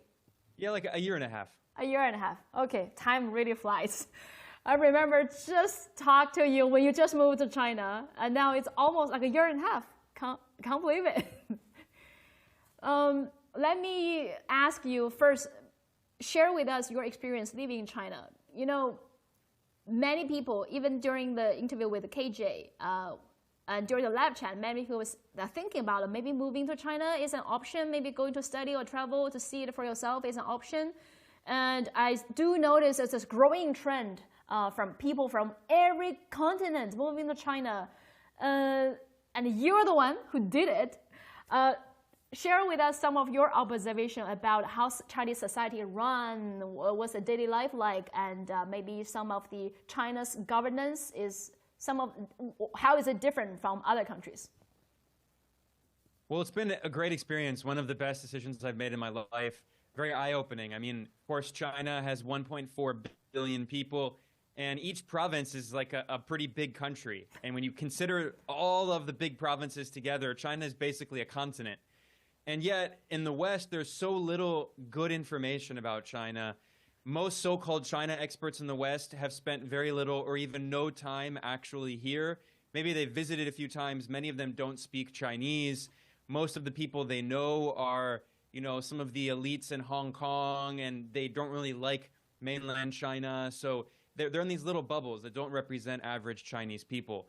But when you spend a lot of time here, when you get to know people, it truly is life-changing, and you can see the world in a very different way. I decided to come here because I also wanted to do a PhD here in the Chinese, university system, which is they have some of the best universities in the world. That's also been a great experience because I've been able to meet a lot of brilliant Chinese scholars and researchers and students and see, how they think about the world politically. My focus is on international political economy, so economic development, China's, development policies around the world that have helped. After China lifted 800 million people out of poverty, China is now helping to spread some of its experiences and share with other countries, helping to build infrastructure. So it's been a great experience. As for day-to-day life, there are so many things about China that are unique. First of all, I've often argued that China, I think, is probably the most sovereign country on earth in the sense that China has been able to create not only a high standard of living for its people, but been able to create its own technology, its own infrastructure, its own systems that are not beholden to another country. So, for instance, if you look at technology, a lot of people rightfully point out about that the everyday life in China is very, very tech advanced. It's very advanced, right? So no one uses cash anymore. You pay with, Weixin, with WeChat or Alipay or something. And that's just one small part of it, right? The high-speed rail, the metro system's great, the buses are great, public transportation, the high-quality infrastructure. And what's also amazing about that is China has been able to build all of that itself and develop all of that itself. Whereas the United States, claims to be the richest country, which is not true, but, it does have a lot of very powerful elites and big corporations and advanced technology. But that technology, the benefits of that technology accrue to a small handful of elites. The public transportation in the U.S. is barely existent, and to the extent that it does exist, it's very bad quality. The U.S. is a very unsafe society. There's extreme violence, mass shootings all the time. China's the opposite. China is probably the safest country I've ever been in. It's amazing. So, there are so many parallels there. Another thing that I've often mentioned is that when I travel abroad, especially I've spent a lot of time living in Latin America, you realize how much power the U.S. still has in terms of U.S. corporate monopolies through not only, social media, Facebook, Twitter, Instagram belongs to Meta, which is the parent company of Facebook. YouTube belongs to Google. All of these apps belong to the U.S. But also, you have these other huge U.S. mega corporations, these monopolies, Walmart, McDonald's. They're just completely rampant all around the world, whereas China has developed its own economic ecosystem that China produces everything. You can go get Luckin coffee. Starbucks exists, right? But it's not like everything is controlled by U.S. corporations, which is something that you do see in many countries around the world. So, like you said earlier, inviting people to visit, it's become much easier, especially for people in Europe, for people in Southeast Asia. And basically every month, China announces new policies of restricting visa policies, making it easier to get visas for people in other countries. And I think that they probably will expand that to more and more countries. So basically there's no excuse at this point. People should come and visit. And it really is amazing to see what has been accomplished in such a short period of time. You know, you pointed out, Jingjing, that when you were a child, there were still a lot of people who were concerned that they weren't getting enough food. They were concerned about their children being malnourished. And now, I mean, on every corner you can find coffee shops and restaurants, and it's really great to see just how much living standards have been raised. Yeah, you remind me of the story I shared with other people, because when I was a kid, my grandparents didn't have enough food for me. So as a baby, actually, I lacked calcium because there was not enough protein that my parents can find. So I was a what's the word? How to pronounce? Malnourished kid when I was a baby. But now, like, overnourished. Always about, oh my God, I keep eating more food. How do I lose weight? So that's the contrast for me. Like, I'm in my 30s. With such a short time. That's the difference of our lives. So as a Chinese, I'm always grateful with the system because it helped many people just like me, ordinary Chinese, that we have a different life. Also, I want to hear your thoughts on BRICS, because BRICS is a new multilateral mechanism for different countries, especially for Global South countries, to push forward a just world order. And just a few days ago, there's expansion. 9 members just joined BRICS family as well. So can you tell us your take on the importance of BRICS, of pivoting to a new just world order? This is very important. BRICS, for people who don't know, stands for Brazil, Russia, India, China, and South Africa. It was founded in 2009, and then South Africa joined in 2010. And for a decade, it existed. You know, it's an important organization, but there wasn't a lot that happened. But in the past few years, BRICS has really picking up steam again, and it's been expanding and becoming more and more important. In 2023, at the summit in South Africa, several new countries were invited to join, and on the 1st of January of this year, 2024, 4 countries officially became members of BRICS. So in addition to the 5 original members, you now have Egypt, Ethiopia, Iran, and the United Arab Emirates. And then now, in the recent October summit in Kazan, Russia, 13 more countries were invited to be partners of BRICS. And by the end of 2024, 9 of those 13 confirmed. The other 4, it's not necessarily that they didn't reject the invitation, they just haven't given an official response yet. So the 9 new partners of BRICS are Belarus, Bolivia, Cuba, Indonesia, Kazakhstan, Malaysia, Thailand, Uganda, and Uzbekistan. And this is important because, of course, in BRICS, you have a lot of representation from Asia, which is the most populous continent. Over half of the world's population lives in Asia. But you also have more and more representation from Africa and Latin America. So, of course, in Latin America, you have Bolivia and Cuba.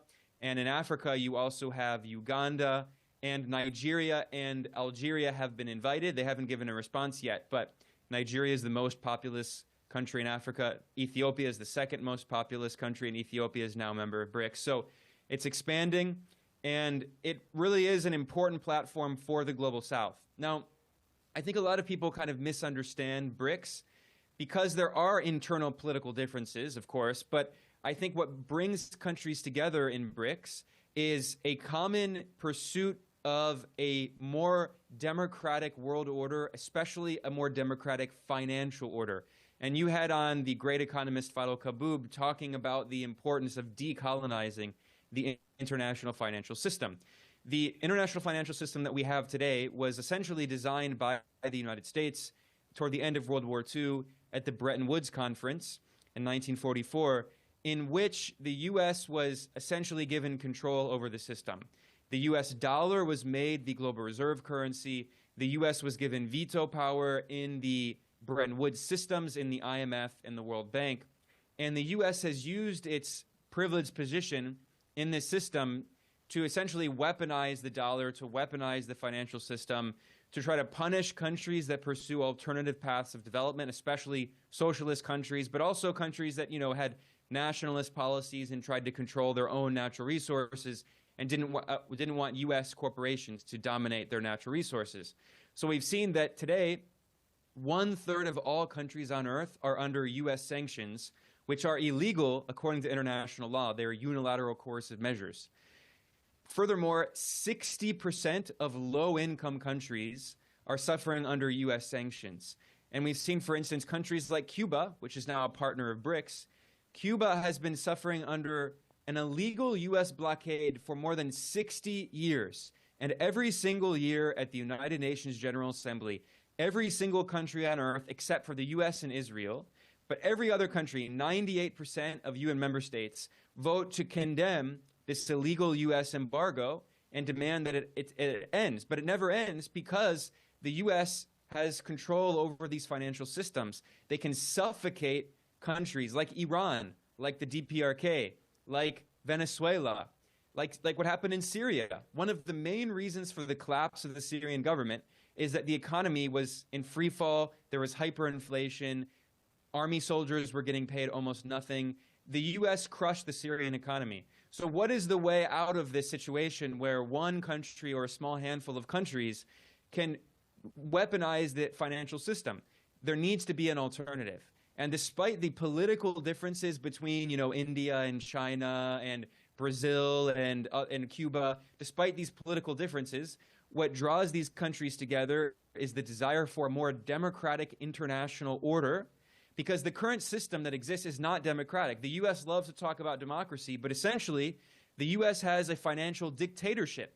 The U.S. has veto power over the leading financial institutions and many of the leading political institutions like the UN Security Council. So these global South countries that represent the majority of the world population want to create more equitable institutions.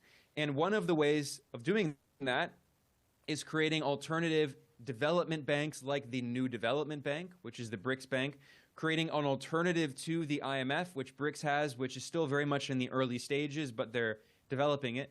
And they're also trying to de-dollarize to create alternatives for countries so they can trade using their local currencies.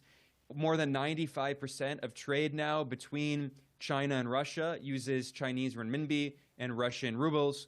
China and Brazil are using their local currencies for trade. Iran and Russia, India and Russia, more and more countries, the ASEAN countries in Southeast Asia are de-dollarizing using their local currencies. And BRICS is providing platforms for that. BRICS is also providing platforms for countries to de-dollarize the reserves they hold in their central banks. So the US and Europe can't just steal their reserves like they did to Russia or Venezuela or Iran.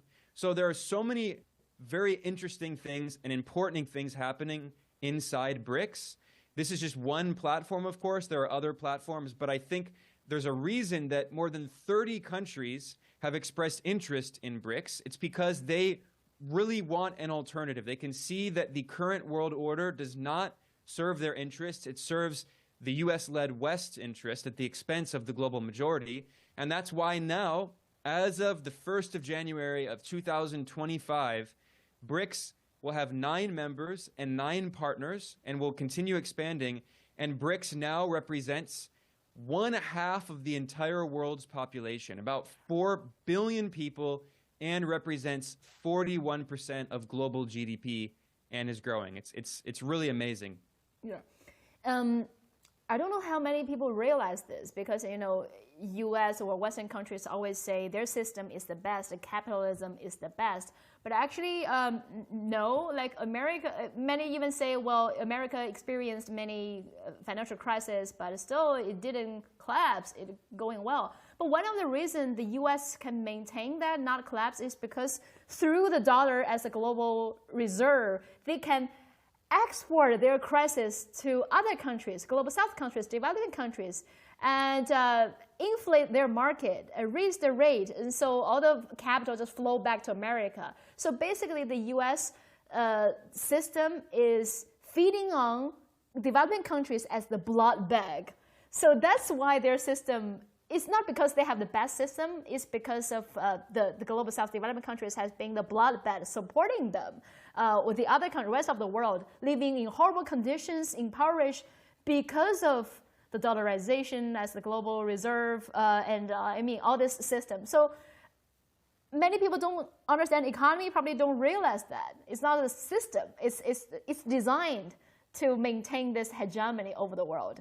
But now, as I mentioned, through BRICS, there's a huge motivation for developing countries to de-dollarize and change this. But it won't be easy. I mean, de-dollarization cannot be achieved within like a week or maybe within a few years. How confident are you about this new trend? I mean, can you also share how this current global economy structure has been devastating developing countries, and how can we achieve a new structure? Yeah, great questions. First of all, I'll say I am pretty optimistic. Like, I agree with you that it's not going to happen overnight. You know, it's easy to get really heated up and say, you know, the dollar is going to collapse. Obviously, we're talking about a process of decades, but it is happening. And as you know, President Xi Jinping has repeatedly said, it's one of his favorite quotes. You know, we are seeing changes, historic changes not seen in 100 years. And I think he's absolutely right. We are seeing so many historic changes. So let's talk about some of those. You mentioned the exorbitant privilege of the US dollar. That's the term often used. Exorbitant privilege. Ironically, that term was coined not by a global south country. It was coined by the finance minister of France in the 1960s, because France was angry that the US had this privilege that other Western countries didn't have, because the US can run massive deficits with the rest of the world. The US can import and import and import and produce very little to nothing. And yet the US doesn't face the kinds of inflation crises that many other countries face. So for instance, if you look at a country like Pakistan, they chronically have a deficit, a current account deficit, meaning that they import much more than they export. They have to import a lot of oil and wheat and other commodities. That means that their currency is constantly declining. They have a lot of inflation, so they have to take on debt in order to pay for those imports to try to maintain some kind of stability in their economy. The US has tens of trillions of dollars of debt, and it grows every year by trillions more. And US debt to GDP is over 120%. That is, there's more public debt in the US than all of the goods and services produced in the economy in a year. And it continues to grow.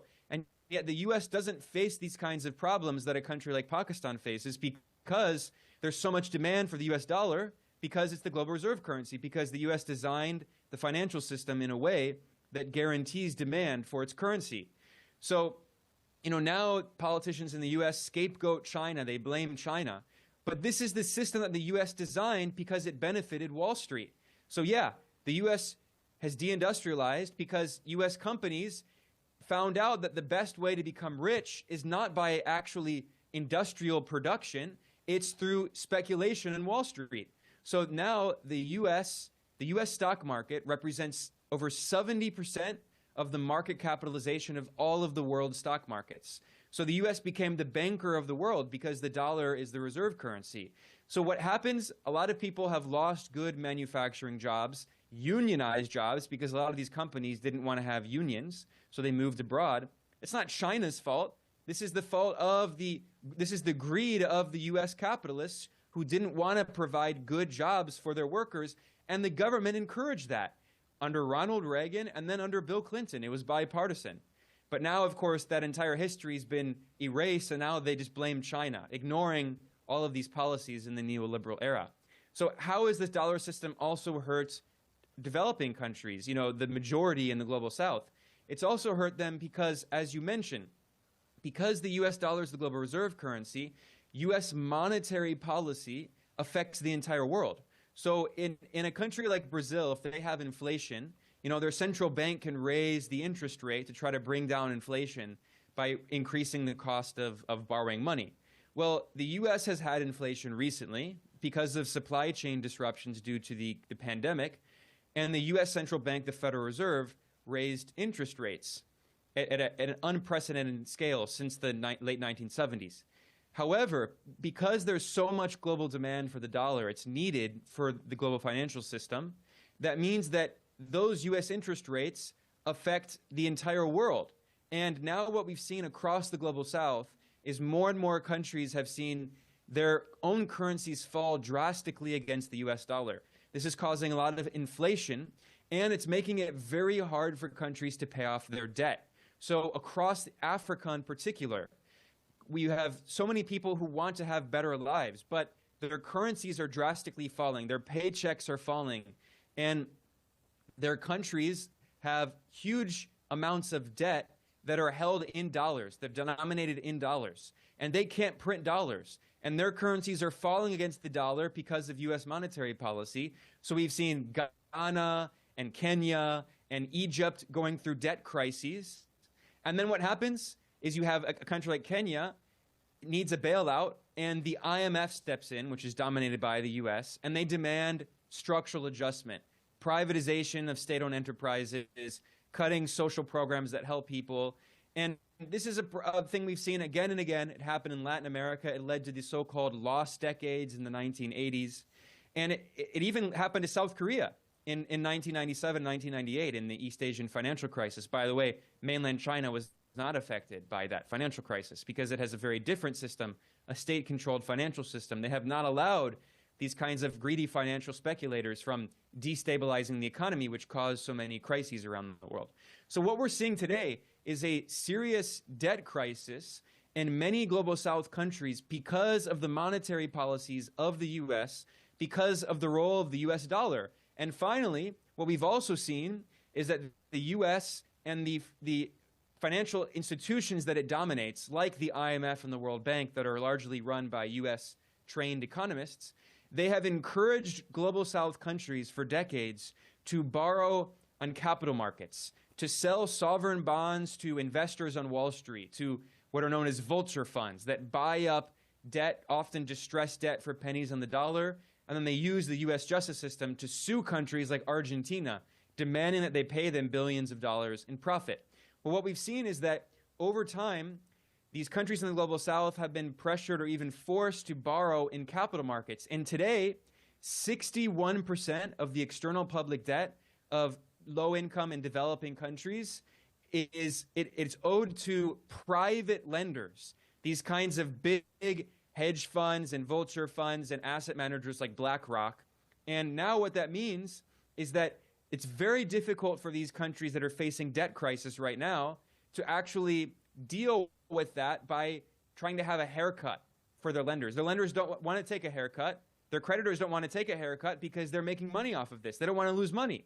So there's all this propaganda in the West talking about supposed Chinese debt trap diplomacy, which even a few mainstream U.S. scholars like Deborah Browningham have admitted it's not real. It's a myth. There's no Chinese debt trap diplomacy.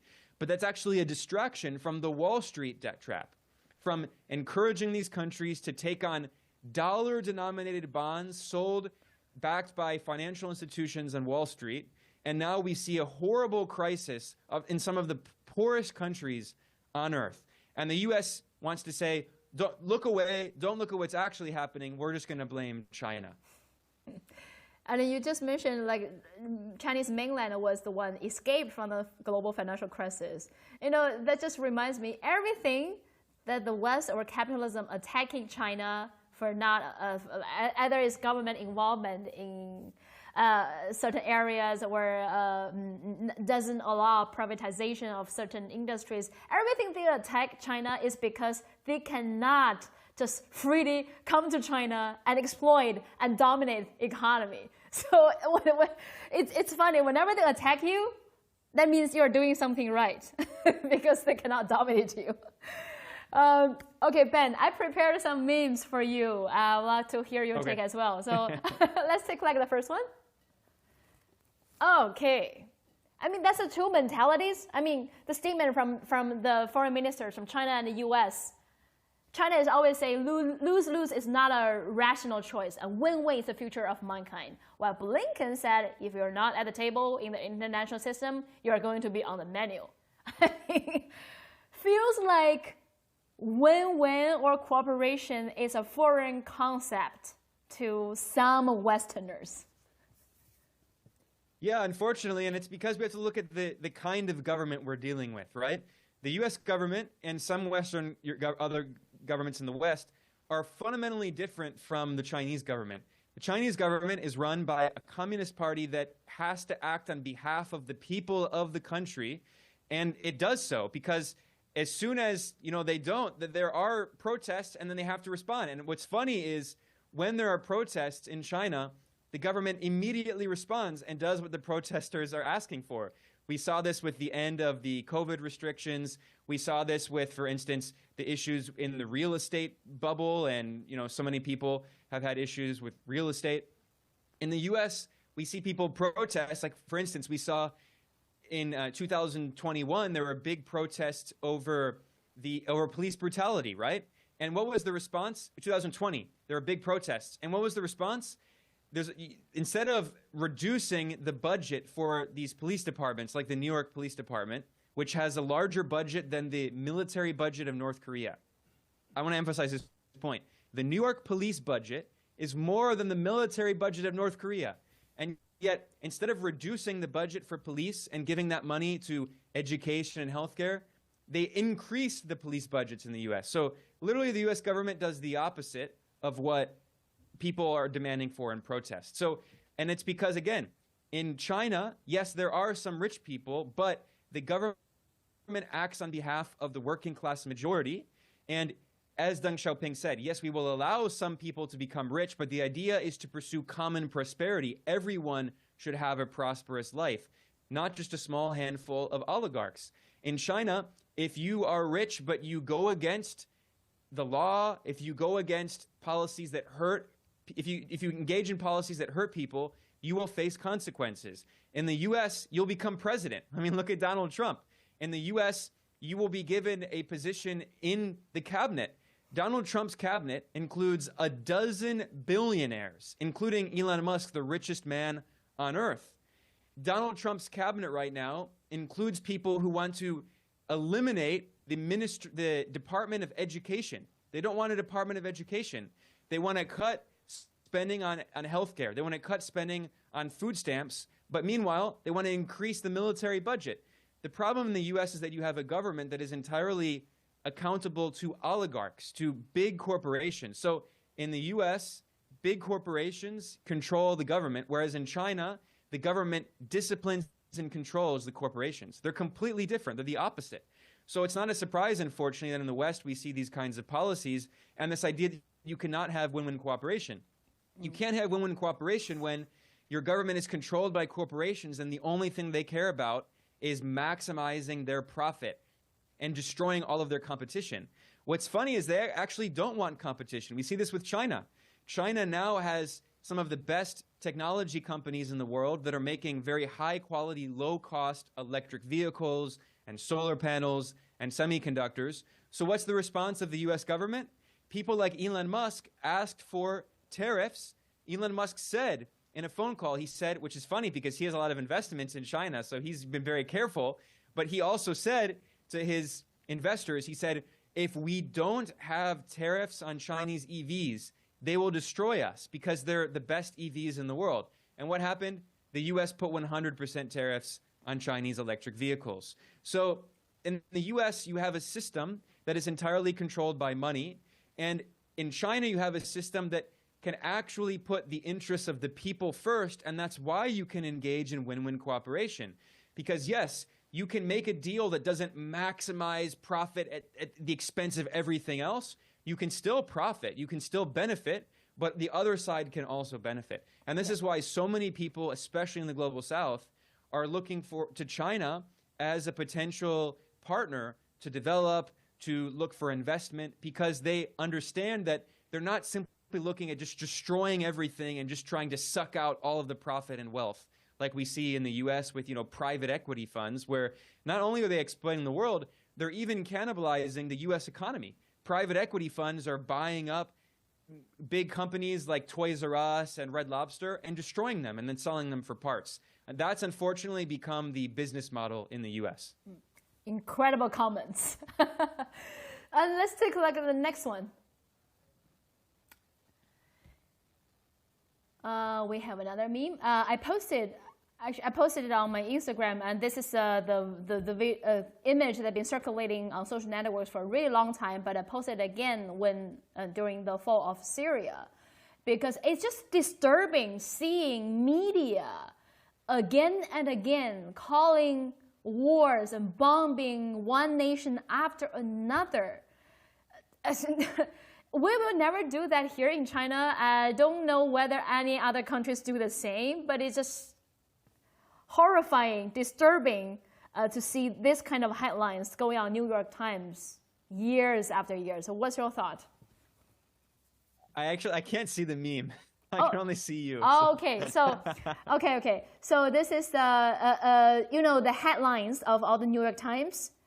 First, in 1990, they say, opinion piece said, how to choke Iraq.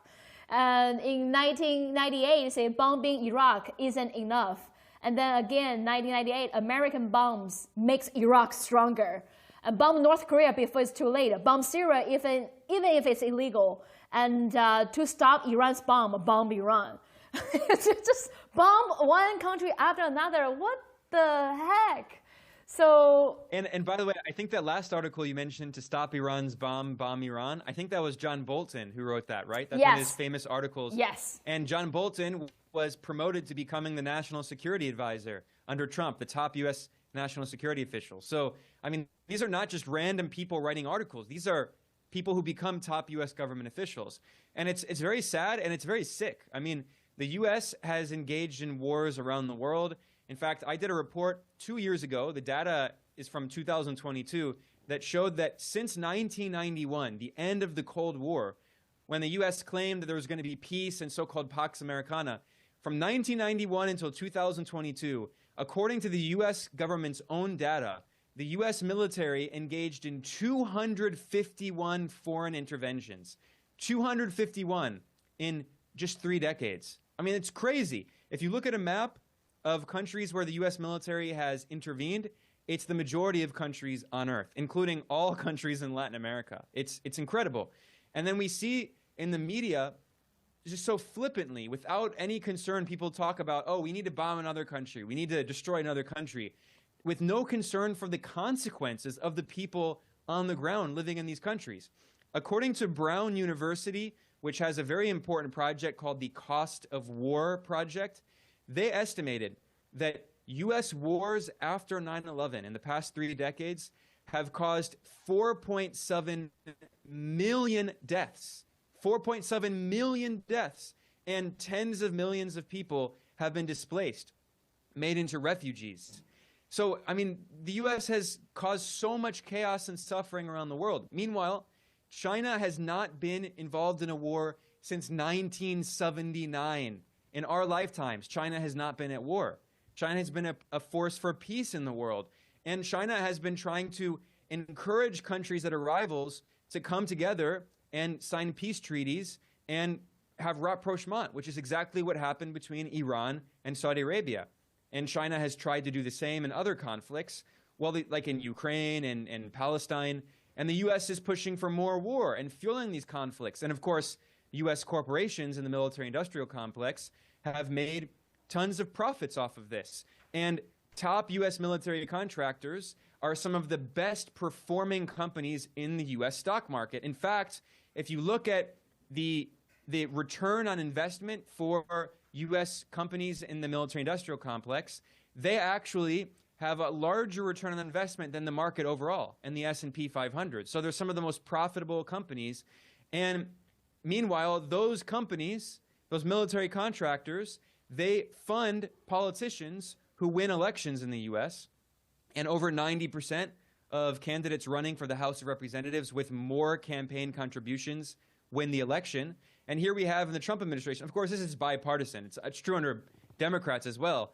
But in the case of Trump, they're not even hiding it. It's blatant.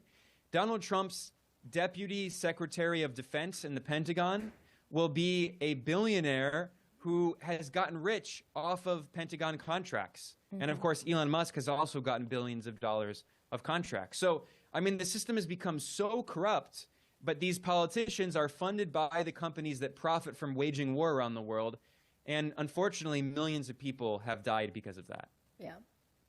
Thank you, Ben. Before we let you go, can you tell us your New Year resolution? My New Year resolution is to continue working to try to, provide more reporting for people. And I've been working on a book, so hopefully next year I can publish a book, which will be about China's economic development and China-U.S. rivalry and the complete differences between U.S. and China, the huge differences in the systems and the possibility for a more peaceful world. So I'll be doing a lot of work this upcoming year, and I want to thank you for having me. It's been a real pleasure, Jingjing, and keep up the great work yourself. Thank you so much. We really look forward to the book. And you know, so many viewers have left comments saying how much they love your work, and seeing you move to China to understand China has been an inspiration, encouragement for them as well. So I think by doing what you do, continue your excellent work, you actually inspired a lot of people around the world. Thank you so much, Ben, for joining us today. Looking forward to talking to you next time. My pleasure. Thanks for having me. And 再见. 再见. Wow, fantastic analysis, right? I know many of you are fans of Ben Norton, so that's why I bring him on. And keep following his work. He's one of the most talented people on geopolitics, on economy, on many things. So I hope you enjoyed this live stream so far. I continue to receive a lot of comments, live chats from all of you. Awesome, awesome. Keep it going, keep it going. It's been 1 hour, well, how long? This stream is going way longer than I expected, I think. But that's good, that's good. My next guest is already waiting, I think. She's a new guest to the show. I'm sure she's gonna bring some very interesting perspective as well, because she's, oh, how about we bring her on first? So my next and last but not the least guest, Mimi Zhu. So Mimi Zhu is a great writer. She's an Chinese Australian who has been working in New York for years. So she recently moved back to China. Even though she wasn't born in China, she didn't grow up in China, but she just made a bold move back to China from New York. So let's bring her on. Mimi Zhu, welcome to the show. Hello, hello, hello. Welcome, welcome. How are you, Mimi? I'm so good. Thank you for having me, and this has been an amazing panel. I've been listening in to everyone. Oh, really? Wow, thank you. You know, I mentioned a little bit about yourself as the Chinese Australian who lived in America as well. But like first, you're new guest to the show. Let our viewers know you. Tell us about your journey. Yes. Hi, everyone. Nice to see you. So my name is Mimi Zhu. I am a writer, and I've been writing for a long time, critiquing capitalism, you know, as we need to.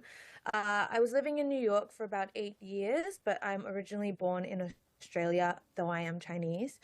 And I have had quite the journey in the past decade, I would say. I mean, I'm very lucky to be born into a family who is very politically aligned with all of us. But I think my journey with China started, you know, about like 6 or 7 years ago when the anti-China propaganda was really, really ramping up. And so I started to dedicate a lot of my work towards just investigating colonialism, the history of colonialism, the history of capitalism, and how it has led to such turmoil around the world today. And I do tell personal stories as well. And right now I'm leaning towards telling personal stories about my time in China and also showing China and socialism in action, which I see all the time, every single day. So that's kind of what my work revolves around. And I'm working on many more projects and videos kind of showing socialism in action in China, not just in the cities, but also in rural areas as well. So that's a little bit about me. Yeah. Great. I know, I'm so glad that we have you here today, because I realized I actually have a lot of Asian Americans, Asian British, like Asians overseas among my viewers. I realized that especially in 2023, when I visited San Francisco and Los Angeles, so many Asian Americans, Chinese Americans reach out to me. They be telling me they have watched my work. I was surprised, and I even got recognized at the airport in Los Angeles. one uncle, Chinese American, just, oh, are you Li Jingjing? I've been watching your work. And some of them have never been to China before, but seeing many alternative media telling the truth about China and also seeing China's rise, it gives them really an interest and encouragement to come back to China, to start to understand their roots. So, I mean, that's one of the main motivation, because many of them saying, well, they give them confidence. I love it. And so I think it's so important to have you who share similar experience with many of them to tell your journey. Our viewers probably don't know yet, because you made many videos, and your videos perform very well on Instagram, on Reels. For example, I can show some of the clips. Let me show our viewers a video that Mimi did in China. She visited a hospital in China. So if you haven't been to any hospitals in China, take a look. Her video. So bring it on. Hey guys, come with me and Zoe for a day visit to a public Chinese hospital. As soon as we arrived, I felt like I was in a mini city. There were so many buildings for different medical departments, and the special thing about this hospital is that it combines Western and traditional Chinese medicine in their research. We made an appointment, which you can do very easily on your phone or at electronic booths. There's so much information about doctors and their specialties, so you can find a doctor suited to your specific needs. Yeah, we only play the first few seconds. You can go to her Instagram by searching her name, Mimi Zhu, to watch the full video. But I have a question for you, because this video performed really well recently. And maybe because there's a very world iconic news event going on in the US now with the Luigi and Mangione gunned down a healthcare CEO. So maybe was that one of the motivations for you to do the video, to compare the medical system, the hospitals in China and in Western cities? So what's really interesting is that I actually filmed this video before the whole thing happened, and I shared it at a time where actually that story was still, I don't even think it had been like blown up on the internet yet. But I do think that because of that timing, it started a lot of discourse, and it created an engagement that was really incredible, that I also learned from, you know, because I think what we can see from the Luigi story right now and what's happening is that I think across the nation of the US, people are celebrating and rejoicing what Luigi did, or they are making all these memes and t-shirts saying like free Luigi, and it's like become a widespread internet phenomenon, right? And I think when you go deeper into that phenomenon, you see that what lies in the heart of it is people's discontent with the American health insurance system, right? And how the motivations behind what Luigi did, you know, as the reports have been coming out, as investigations have been coming out, is that he was also a victim, or he suffered from the inadequacies of the American healthcare system. And a lot of people relate to that in America. You know, a lot of people feel totally disgruntled. I hear ridiculous stories about something as simple as a urinary tract infection, you know, which is a common and regular occurrence for women. It can cost almost $11,000 to get treated. Or if you don't qualify for insurance, you have to go through leaps and bounds just to get there. So I lived in America for 8 years, and in that time, I never had health insurance because I couldn't afford it. And because I'm a writer and I was so much doing independent media and relying on, you know, getting these different freelance jobs, I also never qualified for health insurance either. And so I was living 8 years kind of in like this nervous state of almost like panic, or just always feeling very anxious about my health, you know, having to be extra careful, or always having to watch my step, because I knew that even if a crisis were to happen, knock on wood, that I wouldn't get the adequate healthcare that I needed. Or if I were to try to get that healthcare, I would have to pay so much money and then get into medical debt, which is a huge problem in the US. So having lived on that side of the world and then returning to China and watching the whole Luigi story unfold, I had also just happened to go to a public hospital like keyword is public hospital, you know, where I got to go see a doctor and it cost $3. You know, $3. And I am not even, I don't have a Chinese passport. So the fact that I was qualified to go see a doctor for $3 without even having, you know, the Chinese passport is just, it was mind-boggling, you know? And I think, again, that was a depiction of socialism in action, how the public hospitals have some of the best, most efficient facilities, how they have the best doctors, have such deep, intensive research, and they really take your illnesses seriously, you know, or they take your concerns very seriously. And so being able to do that was not only transformative for me, but when I shared that video online, it was transformative for the people who got to watch it. Because just by simply seeing my experience, they got to then think, what is missing in my society? What am I lacking? And why am I celebrating this Luigi person and his actions? Because my struggle is connected to his struggle.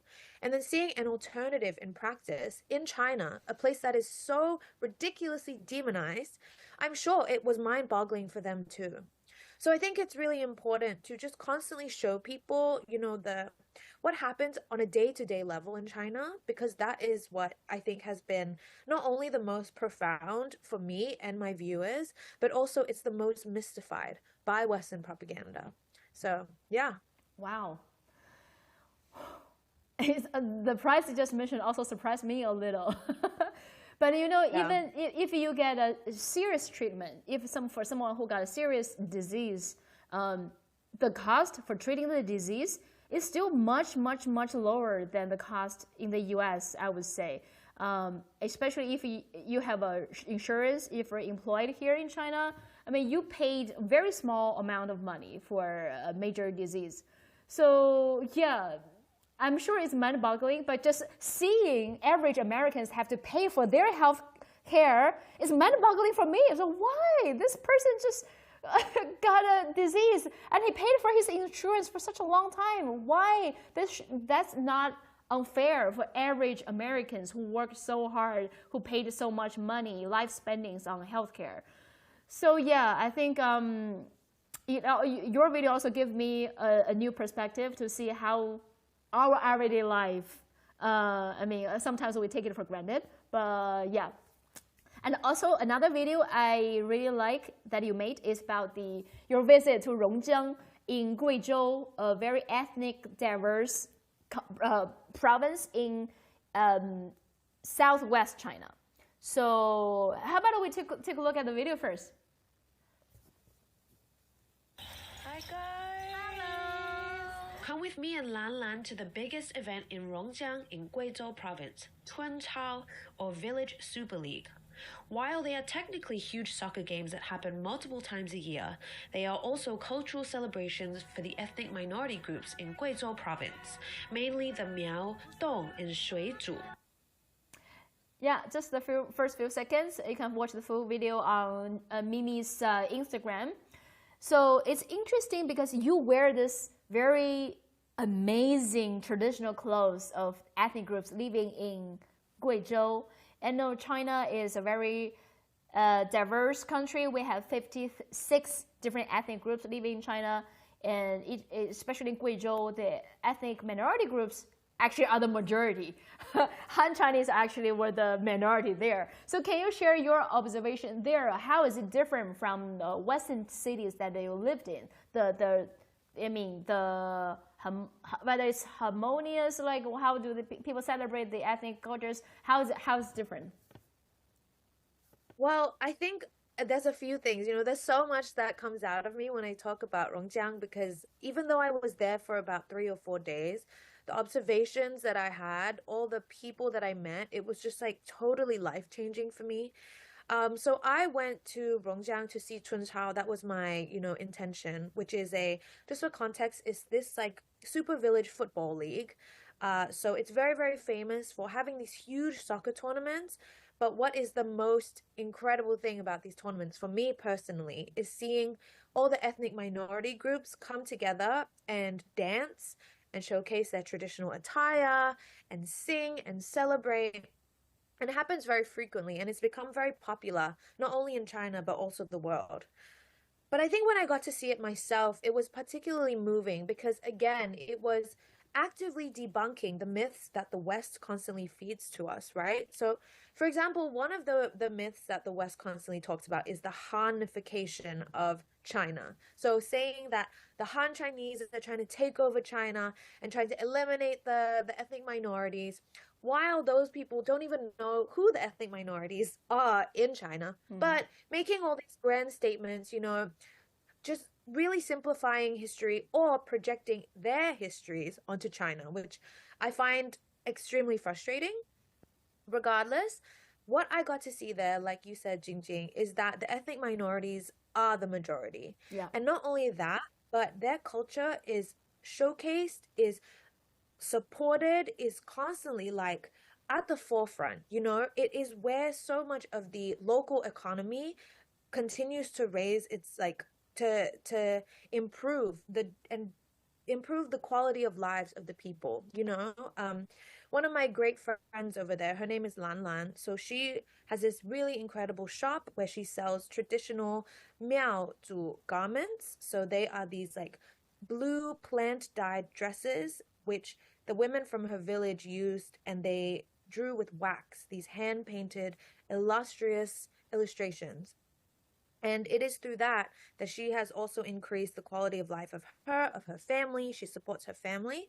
So that's one thing. So basically, ethnic minorities, their cultures are celebrated, they are uplifted, they are encouraged to share, to start businesses, to live stream, to promote their cultures, right? While at the same time, there is a process of development and modernization in Guizhou that is very important to talk about as well. So I think something that people in the US often tend to do, because the colonial history of the US is that they truly did a genocide on the people of that native land and are still oppressing the native people of the US, they don't really maybe understand or can grasp the idea of having a culture, a traditional culture that is celebrated and uplifted, while having modernization and social facilities, social uplifting for the people, right? And so I think seeing that simultaneously in Guizhou, bringing ethnic minorities also into the folds of society, you know, encouraging to take part in the modernization of the country, which means using tools such as mobile phones. You know, there's a saying in Guizhou that says, using the mobile phones as a new farmer's tool, which I thought was amazing. So a lot of the local revenue that is created by the local ethnic minority groups there is by live streaming their fresh produce, right? So oranges, strawberries, watermelon, and then selling that. So these are all such interesting layers, right?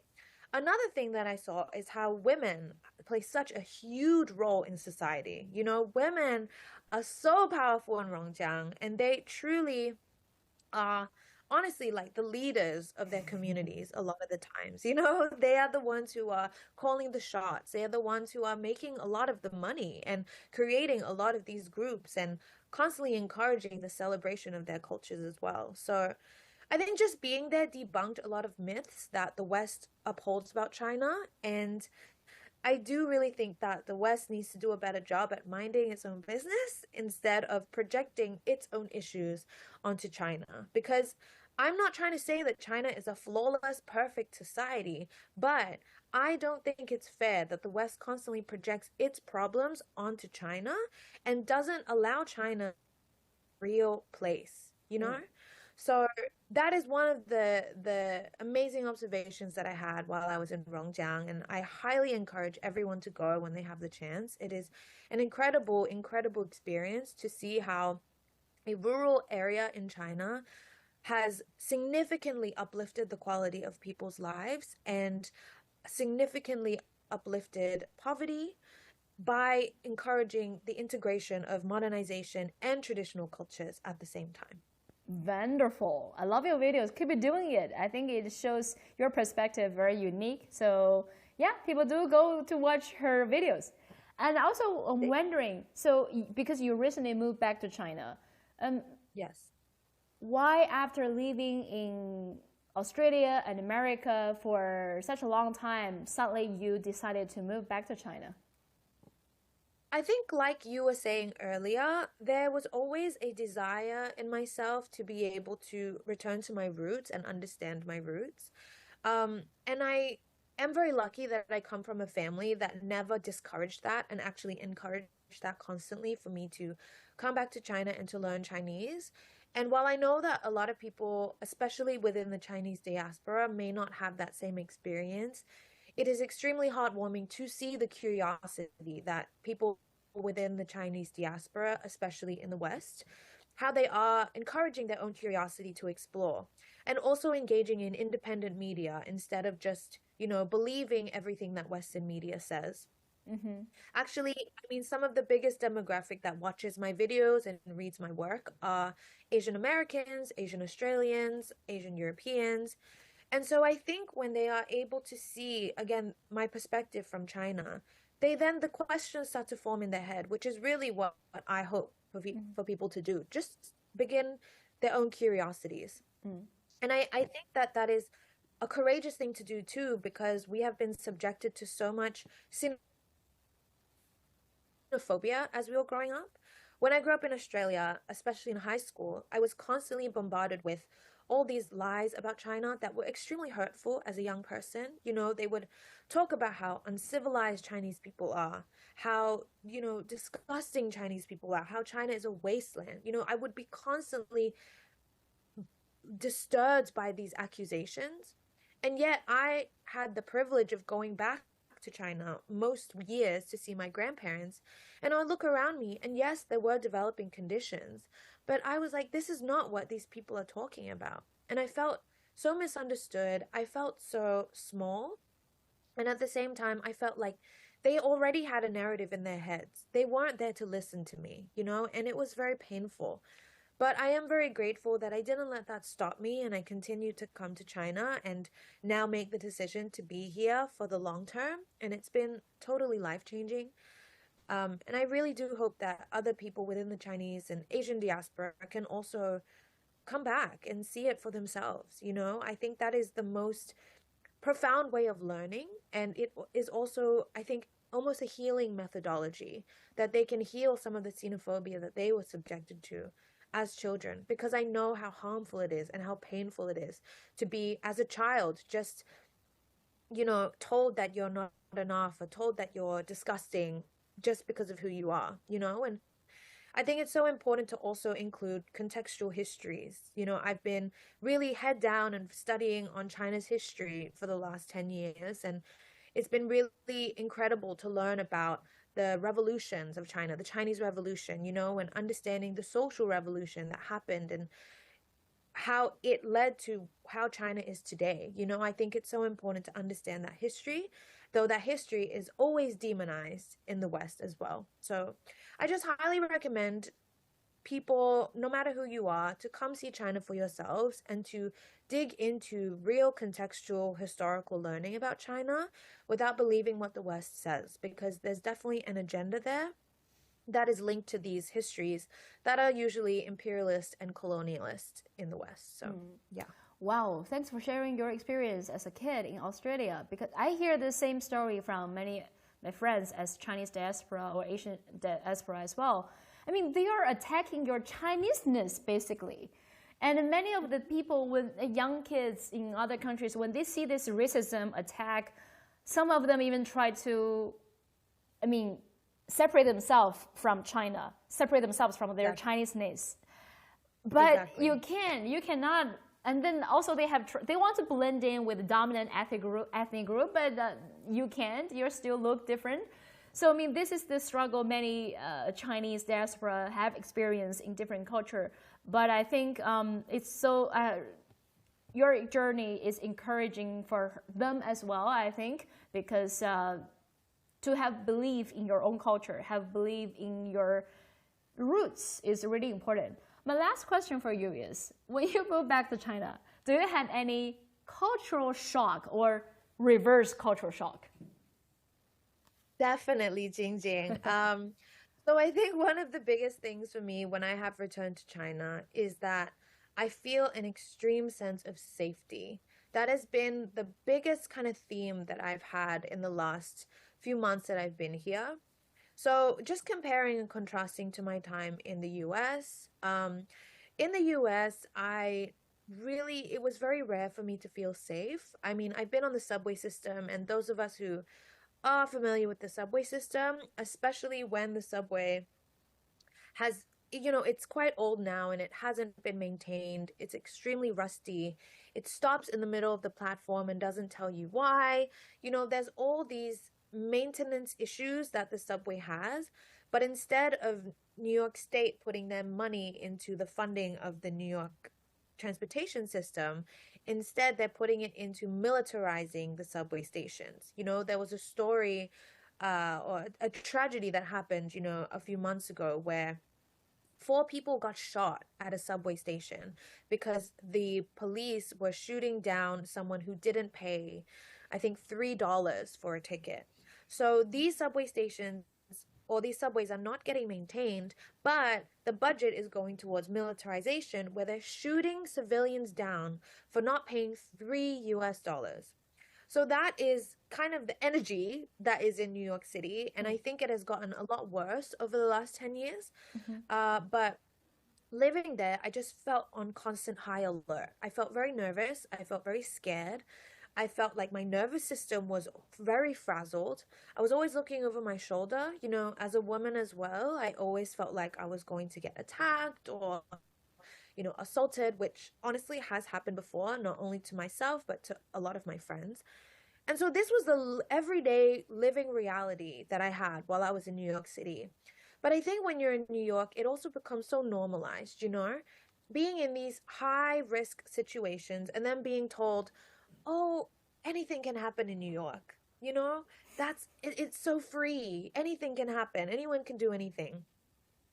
But then I started to question what freedom actually is and what freedom actually feels like. And I realized that I was so anxious to leave my house some days. And I don't think that is what freedom should feel like, I was so scared to take the public transportation system, which is supposed to be the space that civilians can go to just get from point A to point B. Taxis or Ubers, they cost about $60 for a 20-minute drive. So the alternatives are not there and the public infrastructure is not there. And the class segregation in New York is very, very intense. So I know I'm talking a lot about New York, but I'm trying to paint a picture. So that was the past 7 years of my life. And then I came to China, and I had been to China back and forth, but this is my first time really being here long term as an adult. So I got to experience a more everyday, routine experience where I just get to go on the subway or I just get to go and take a walk.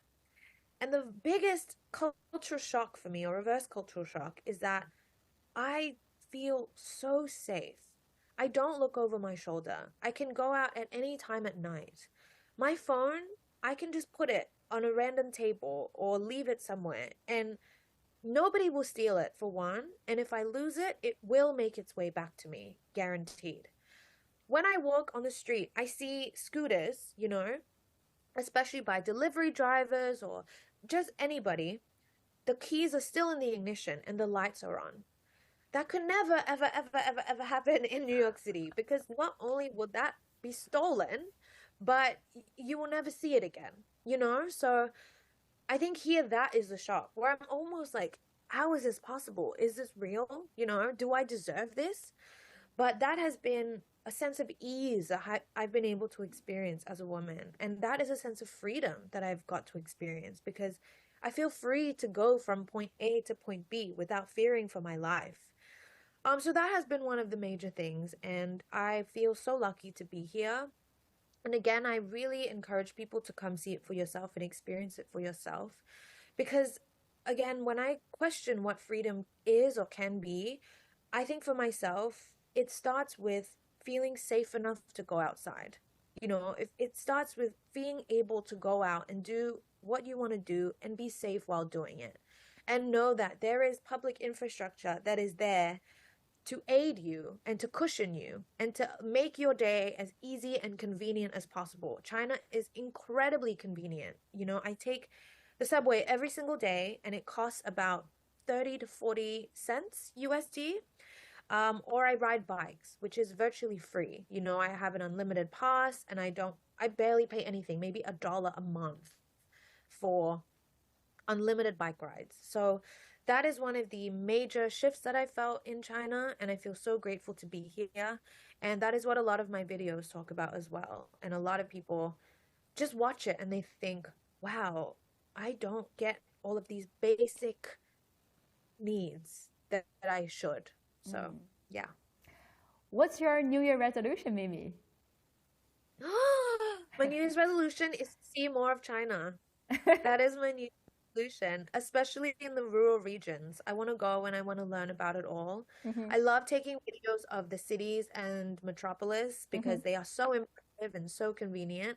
But I would also love to continue to see more rural regions because I know that there's been so much improvements over there. There's been so many policies and public programming and infrastructure that has drastically improved the lives of the people that I would love to see and talk to the people about. So, yeah, that's my resolution. Wonderful. I hope you can come, Jingjing. Yes, I will go to visit you in Shanghai. You can come to visit me in Beijing, right? Yes, awesome. absolutely. Yeah. Thank you so much. Like everybody, you heard what she said. I mean, incredible journey. I think if you're still hesitating whether I should travel to China, whether I should move to China, I think after hearing Mimi's story and also all the other guests before her, that should be enough convincing, right? All of them have a wonderful time in China and see incredible stuff and also feel safe and have a wonderful career here. So I welcome everybody to visit us, to visit China, to see China for yourself. Now it's easier than ever. So welcome, welcome. I'll be here waiting for all of you. And thank you, Mimi, for joining us today. I do look forward to talk to you next time. So whenever you have a new experience, new story, feel free to come back to the show and share your story. I would love to. Thank you, Jingjing. Thank you. Thank you. Bye. See you next time, Mimi. Wow, I hope you enjoy the conversation so far. Each guest have a very unique stories with China, and we discussed Africa, BRI, China-US relations, Chinese diaspora's experience with both Western cities and Chinese cities. I hope you enjoy this live stream so far, and hope that convinces you to visit China as well. Now, before we end the live stream, we're gonna do a special section, as I mentioned in the beginning, because one of the motivations for me to continuing to be a vocal voice on social media is I keep receiving all the supports and comments from viewers from all corners of the world, from the places that I didn't even expect when I first started. Sometimes people from Peru, from New Zealand, or some countries, and leaving comments in Spanish in their respective languages. It's really mind-blowing that you have been watching my content and you keep feeding me new inspirations for what my next video's topic should be. So I selected a few good comments from you, and I'm gonna share with them with all of you now. So let's take a look at the first one. First comment. So this is the comment left under the video that I did about the FOCAC, the China-Africa Forum. So this person said, when I read about what inspired you to start your mission, it touched my heart. I am an African currently living in Europe. What I have seen and experienced here has given me more than enough reasons to consider going back home. Things are getting worse and racism is at an all-time high in some European countries. So it is time for Africa to tell her own story, make her own decisions, and seek new relationships. The Global South has just made that possible for Africa. The ongoing China-Africa Summit is a golden opportunity for our African leaders to evaluate and establish strong relationships. We have been abused and continue to be used as slaves by some Western leaders. Time is up. And keep up the good work. So this touched me because I thought by telling my stories as a Chinese, and of course a lot of Chinese diasporas will be inspired. But an African, after watching my content, decided to go back to Africa to tell African stories. That is great. That is what we are doing with building like a world for all humanity. I mean, I hope everybody, either you are from Global South or Global North, you should tell your own stories. Stop letting others to abuse you or tell your stories on your behalf. I mean, same to average Europeans, average Americans, average Canadians living in the Global North. Same stories. So we need to stand up for ourselves. Thank you so much for Wisely Fly Twitch for leaving these comments. Take a look at the next one. The next one is this person left this, David Avenel left this comment on my Substack about my newsletter on China's renewable energy sector. He said, an excellent and informative piece, and for me as a member of the old Greens, very helpful in furthering the cause. People in Australia constantly voice the accusation, look at China, they create more greenhouse gas emissions than any other country, apparently overlooking the population of 1.4 billion population. So I've tried to argue for years that the average Chinese generates half of the greenhouse gas emissions of the average Australians, and we are in no position to cast stones at China. So thank you, David Avenel, for sharing your thoughts on our newsletter. By the way, I'm on Substack. Do you know that? If you're on Substack, search my name, you will find my page. And I will post weekly newsletters on in-depth articles on certain topics related to China or world news. But we also have an open call for contributors. If you have opinion piece, if you have op-ed articles, if you have some views on certain areas, do send an email to jjontheroad@hotmail.com. We will review your article and we will publish your article on my newsletter. It's called China Up Close. So welcome to send your opinions. Take a look at the next one.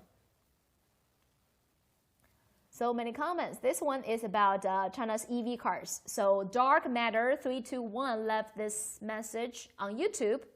I just saw a BYD in a showroom in Kuala Lumpur yesterday. Not sure which model it was, but my first thought was this: Tesla is toast.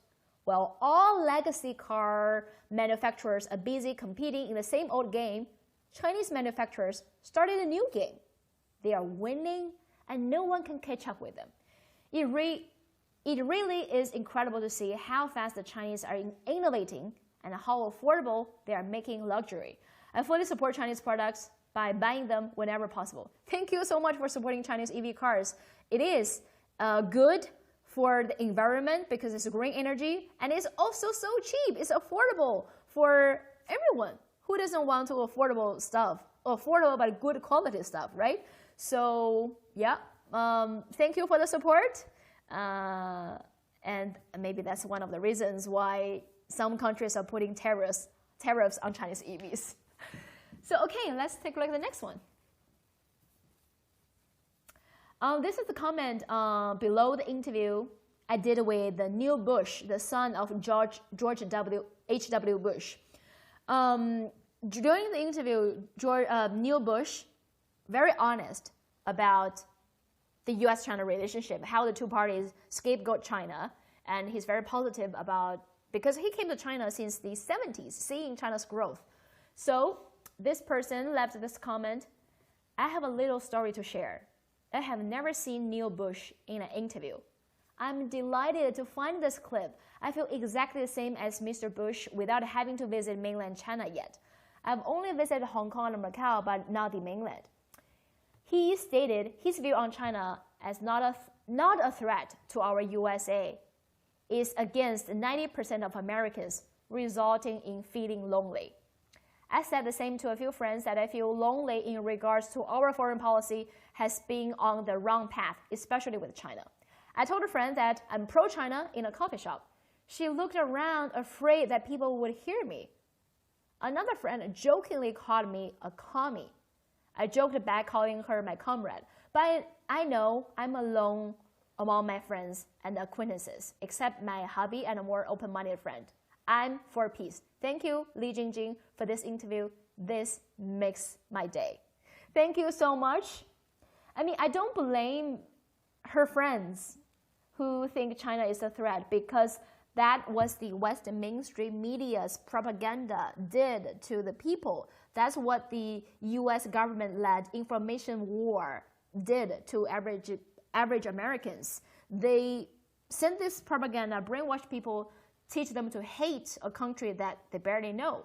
So, but I'm glad so many more people like Neil Bush and like this lady who left this comment are willing to come to China and see that for themselves. So, thank you so much. We have 2 more comments, so bear with me to continue to watch the 2 other views. Next one. This is the comments about under a photo I post, because some media saying China's economy is going to collapse, but actually China contributed more to world economy growth than G7 combined. So this person said, as one of our top communist minds here in Brazil, João Carvalho said, China is the 2nd largest economy only in name. If you put in the paper their development, home economics, and the sustainability of their business practices, China already is the biggest economy in the world. Those guys practice common growth in a global level. Thank you so much. Let's take a look at the next one. This is about a TikTok video I did. How will China react to Trump's win? Science and Justice said, I can't imagine that China cares, honestly. And I said, China doesn't care? He said, yeah, caught it. Better Everyday said, and the important keywords are focus on yourself. If only these countries can just do that like China did, just imagine how good their country will be. But they can and won't. I'm going to expect another 4 years of pure entertainment. Anyway, so this is not a put down to another country, but the thing is, what I say China doesn't care is China only focuses on developing itself. And it doesn't care about other countries' internal affairs. No matter who became the leader of the country, China deals with the leader of that country. China doesn't intervene in other countries' politics. China always focusing on itself. How to change and improve our policies, how to improve the living standards of our people, how to make our people richer, how to reduce the wealth gap between provinces, between people, the rich and poor. So that's why ordinary Chinese like me can see our life improve, continuously improve in the past 3 and 4 decades. So thank you all for sharing your thoughts, your New Year resolution, your comments about my content. I hope you can continue to support me in the next year, 2025. I hope you enjoy this discussion with our 4 guests. Before we go, I probably need to share my New Year resolution, right? My New Year resolution in 2025 is I hope my platforms on social media can continue to grow. Why I hope it's grow? I hope to give more voices to the voiceless, whether those people are in China or in Global South or in Global North. I want to use my platform to give these people voice, because our voices are so neglected, not being heard. And people in Global South, like China, like in Africa, we have been manipulated, abused, being told that we were inferior, but it's not. And I think through this live stream, you hear perspective from different experts. They are sending the same messages. What the media or some politicians or some corporates, capitalists are doing is to maximize their interests by putting you down. But now the world is waking up. Now people are demanding a more just global order for the Global South, of course, but also for the Global North, because many average Europeans, average Americans, average Canadians their life are also have been stagnated. They are also the victims of a few elites who have been controlled by a few elites who are controlling the system to exploit the majority of the population. So I think by joining hands together, we can make the world a much better place. We can build a community with a shared future for all mankind. So please stay tuned with my channel. Please continue to support me on all platforms. I'm on YouTube, TikTok, Twitter, Facebook, Substack, Instagram, everywhere. Let's continue to join hands to send all these messages. I hope you enjoy this almost 3-hour live streaming, longer than expected, but I think the content is quite rich. So everybody, I hope you like it. This is Li Jingjing. Happy New Year, everybody. Have a great 2025.